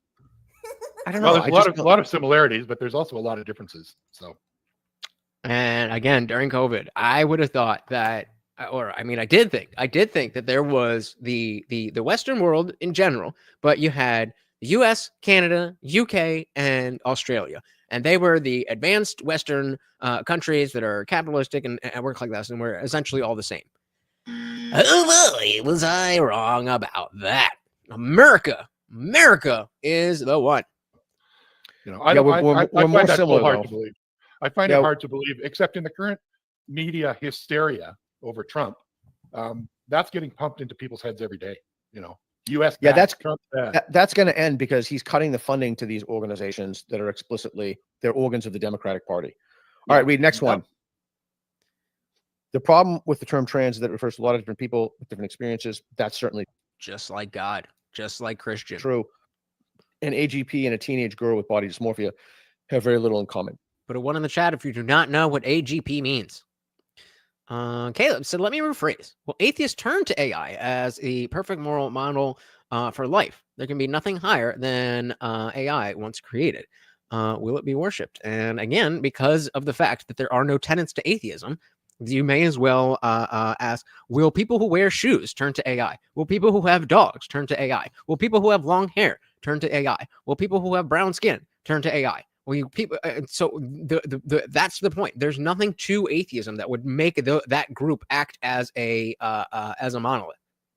The only through line with atheists is that we're atheists. Our ideas, our beliefs, our values, our principles, they're all very different. So again, anytime you want to ask a question where you're asking, will atheist, how the fuck did the views go down? It just went from 91 to 90. How the fuck does that happen? Anyway, that's a very hard point to get across to people, because yes, that is a group of people, but the types of questions that you're asking are not congruent with the level of description. Atheist is not enough to know what someone will do. Some atheists hate AI. Some atheists are building AI. So you know, it doesn't have an answer. I mean the answers I don't know, but in terms of what atheists will do, there's no reason to think that all atheists will feel the same way about AI. You know what I mean? And so again, everybody knows what AGP means as they go on to talk about this. An AGP and a teenage girl with body dysmorphia have very little in common. Yep. There's no. I mean, I love ChatGPT. Grok is great for AI images. Argument. There's no argument there. And again, I've said for the record, if you're a guy and you want to wear a dress, man, you live your best life. Or even if you're a kid and you want to wear a dress, my problem is with the hormone blockers. It's the surgery. It's just the medical interventions. You want to wear a kilt, nobody's stopping you. All right, next one, Reed. Or no one should stop you at any rate. No, well, you're talking to a Scot. You're talking to a Scot. There you go. Born in the wrong body is explicitly religious. Yeah, Dawkins calls it, the gendered soul. It is religious. That's what we were talking about. Just what correct. we were talking about. Yeah, that's exactly correct. Yeah. No, absolutely not. Is the word atheist just as useless as the word God at this point? No, it just does. It's just not. It's not large. It's not a large enough and connected enough community to answer the questions that you're asking. So if you ask the question, will all atheists say no when you ask them if they believe in God? Then you can, by and large, I can say yes. But that's the only thing that atheists all have in common. So people who wear the group, people who wear shoes, that's not a useless term. But asking, will people who wear shoes worship AI when it becomes perfect? What do you mean? It depends on the person. Just because they wear shoes doesn't mean anything about their ideas on AI. Do people wear shoes, eat dinner? Well, some do, some don't. It's the same thing with atheists. It just means this very small thing. So you're trying to attach other things to it because of the relation you have with your experience of what an atheist is and how atheists typically are, which is fair. But you have to understand that that's just a representation. That's just a caricature of what you understand based on the people who you know are atheists and how they behave. That doesn't even count all the people that you know that are atheists that don't really talk about atheism, so you just don't know that they're an atheist. There you go. That's what we're doing. That's what we're doing here. And Caleb, you should definitely join the Discord. It's absolutely free, and we talk about this stuff all the time, and it's a much better place to have more long-form discussions that aren't specifically what's going on in the video. I pinned the link to the top of the chat, and like I said, it is absolutely free to join. Come on through. Already in it. There we go. What's your name in Discord? Or say it's Caleb in Discord if you don't want to put it out here. But what's your name in Discord? Just what Correct. we're talking about. Yeah, that's exactly enough about. Yeah, I do. Wait. Do you think there are things you're not skeptical enough about? Yes. All right. Bet. There we go. Yeah, so we can definitely have that discussion in Discord. So Prometheus on their stream asked, do you think there are things that you're not skeptical enough about? Absolutely. For me, absolutely. I think that, even though I'm openly skeptical about what Trump can do, I think there is a bias where I'm willing to accept, he probably knows what he's doing. He's probably saying that for a good reason. And is that, that's not as skeptical as one should be if we are to say that, believe nothing except that anything is possible. But that's not a realist. That's just more of a motto to go by than a strict rule of life. Yeah, I do. I would have to know what those things are, or I would want to bet. Be more skeptical about them. So there's a problem with the questions are a legit one, but I think for sure there are things. I mean, I just give one example of something.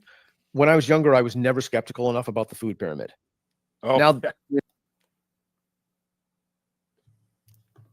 Told you. What did I tell you? Dilly. Because I told you. And when did I tell you? A long time ago. And what did I say will happen when I told you? Exactly. Do not always talk. Whenever somebody brings up the science, all I ever have to say is the food pyramid. Now, I was a child when the food pyramid was around, so I got an excuse. Y'all boomer motherfuckers, I don't know what to tell you. When I was younger, I was never skeptical enough about the food pyramid.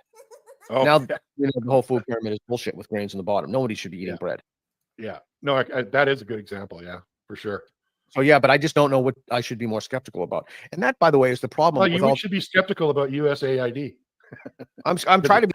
I'm already skeptical of USAID. Be skeptical about everything. Try to formulate my beliefs on the basis of evidence, and that really is true to the best of my ability. I mean, I'm fallible, obviously, but the problem is, I used to really, and I think the conservatives were right on a lot of this stuff. I used to be really trusting of experts. It wasn't like you needed a second. I didn't think you ever needed a second opinion for medical, but I did have deference to people because I did think that there's something like a genuine expertise that some people possess, like the ability of pilots to fly planes.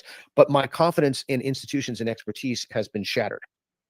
Yep. Well, yeah. I mean, DEI has destroyed that. If there was if anything has happened, that's a biggie. And I mean, I think there was issues with just government metrics or just government positions and the merit that it takes to get there in general. But DEI was just the disaster. All right, let's do one more. You heard about the high school principal here in Canada? What did he do? He was forced to take DEI training, and he got. Make sure if you are a member, make sure you join the after party. I'm not going to sit and wait around. I would love to hang out with you guys, but I mean, we got other stuff to do if we are going to skip it. Buck said the Milgram experiment killed authority for me. Yep. The Milgram experiment, the Stanley prison experiment, all of them. Caleb says, some say it's the best test they've ever seen. Good one. Best test, never better. Well, he was forced to take DEI training, and he got kind of centered out at this training session with a whole bunch of people, and the instructor was really down on him because he said, well, I don't think the person's skin color should have anything to do with getting hired or not. Anyway, they just harassed this guy, and he committed suicide. Oh my God, that's horrible. Yeah, 50-year-old high school teacher. I'm sure that made them very happy. One more Nazi down. One Nazi down. I'm sure that probably what they thought. Yep. But I remember. It's awful. I mean, Jesus Christ. Yeah. Well, you believe me, it's ending. It's coming to an end in the U.S. The lunatics still control our institutions, particularly our academic institutions. I remember years ago when I was in grad school. This was pre-woke. It was an education class. Somebody came in and talked about. I can't remember. I can't remember what education class it was, but it was something about maybe curriculum instruction or something. And somebody came in as a guest lecturer, another professor, and gave a lecture about racism in the South, which had literally, I don't even think she used the word education. And I very, very politely, super polite to watch my tone, I raised my hand and I said, that was really interesting. I really enjoyed it. I'm just not sure what it has to do with education. And I think that's almost a verbatim quotation. Nothing. And the professor at the end of the class came up to me and sternly said that, I can't remember her exact words, but something like, racism plays in all of our lives. And it was not a rude question, but it was a question that should have been asked. And she said, I would urge you to go to sensitivity training. Oh, of course. Oh, geez. For asking a question about how a lecture is related to a course that actually I wasn't paying for it. They were paying for my education, but for asking a question, the whole thing, I'm just so sick of it. I need to move on. Okay. What's the next thing? I'm curious before you bring up a comment. Weren't you involved in getting a university happening in Texas, in Austin? Yes, University of Austin, a fantastic place with no diversity committee. So that's happening. It's absolutely happening. They have the first class. They're phenomenal. It's Joe Lonsdale, who lives in Austin Tech.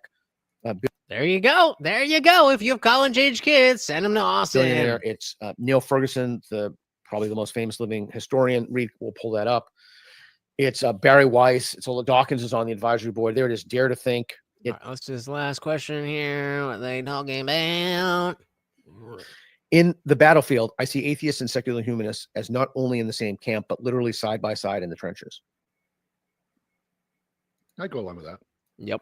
Yeah, I'd go along with that. I think a lot of people don't know secular humanists. To mention. So yeah, the idea of secular humanism is the ideology. Religion is a strong word. I wouldn't fight you if you called secular humanism a religion, but I don't consider it religion. But it's basically the idea that we take humanity, humans, as and the well-being of people and the lack of suffering as people as our main driver. So if there, since we have science, not the science, the verb process of science, we can test things that will be better or worse for an individual, and we can test things that will be better or worse for a group of people. Then we put the individual liberty at the very, very, very, very, very, very, very, very, very, very top of the pyramid, and then the empirical data that we can make things better. And there's not a huge conflict in personal liberty and doing what's best for humans. Bach said the wordplay with secular humanism is too much for me. They need to dumb it down for me. And that's kind of what Peter was just saying. That's like, it's kind of, do we really, does that have legs? And I don't think so. And that's why, we're not there yet, but what secular humanism is trying to do is a step in the right direction, but it's not strong enough. It needs that story and just, we're humans and we should want to be good. It's just not strong enough. So hopefully with my continued work, I will bring you the moral structure that needs no God, but does not reject anybody who has a God, and will bring America to its peak. We will be better than we have ever been before. So let's first shout out our donations. Thank you to KFT, FMG, Bucks, FMG, Bucks again. And of course, our sponsor, Master General. And that means it is time, baby. It is time. Shit, I should have put this up before. What am I looking for? Creator Mix Rock. There we go. Pay yourselves. Pay yourselves. 20 push-ups. Let's go. Who's got balls? Let's do it.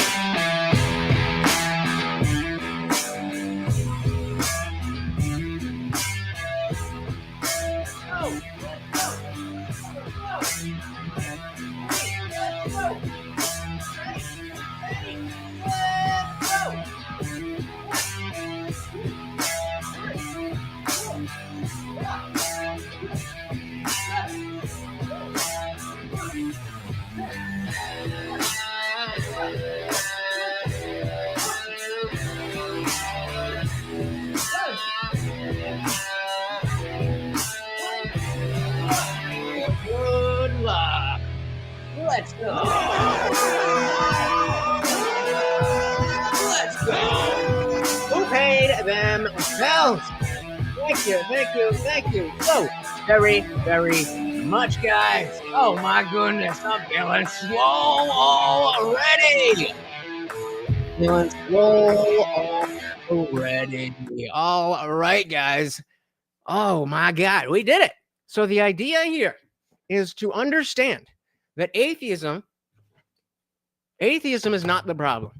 Lack of a moral structure is the problem. And the harder we fight that it has to be this specific religion, the faster and harder our society will fall. I promise you. Give it a shot. Just give it a shot. If it doesn't work, I'm not asking you to give up your religion. I'm not asking you to give up anything. I'm asking you to just open your mind and think about things a little bit differently so that other people who are our countrymen can find a way back to normalcy. That is possible. But you can't expect people to just do it on their own. They're too stupid, proud, whatever it is. They're not going to do it on their own. It needs people like us who care enough to get out in front and say what needs to be said. So either be one of those people or support those of us who do. And a big, big, big thank you to each of you, because I know you could be doing anything with your night, but you spend it hanging out with me and Morty, and we love you guys for it. Thank you so very, very much. Once again, this is Morty, and I have been your host, Lutch, aka the Indian Jesus, here to resurrect the second coming of common sense. Until next time, guys, I will see you in the after party. We are out of here. Peace.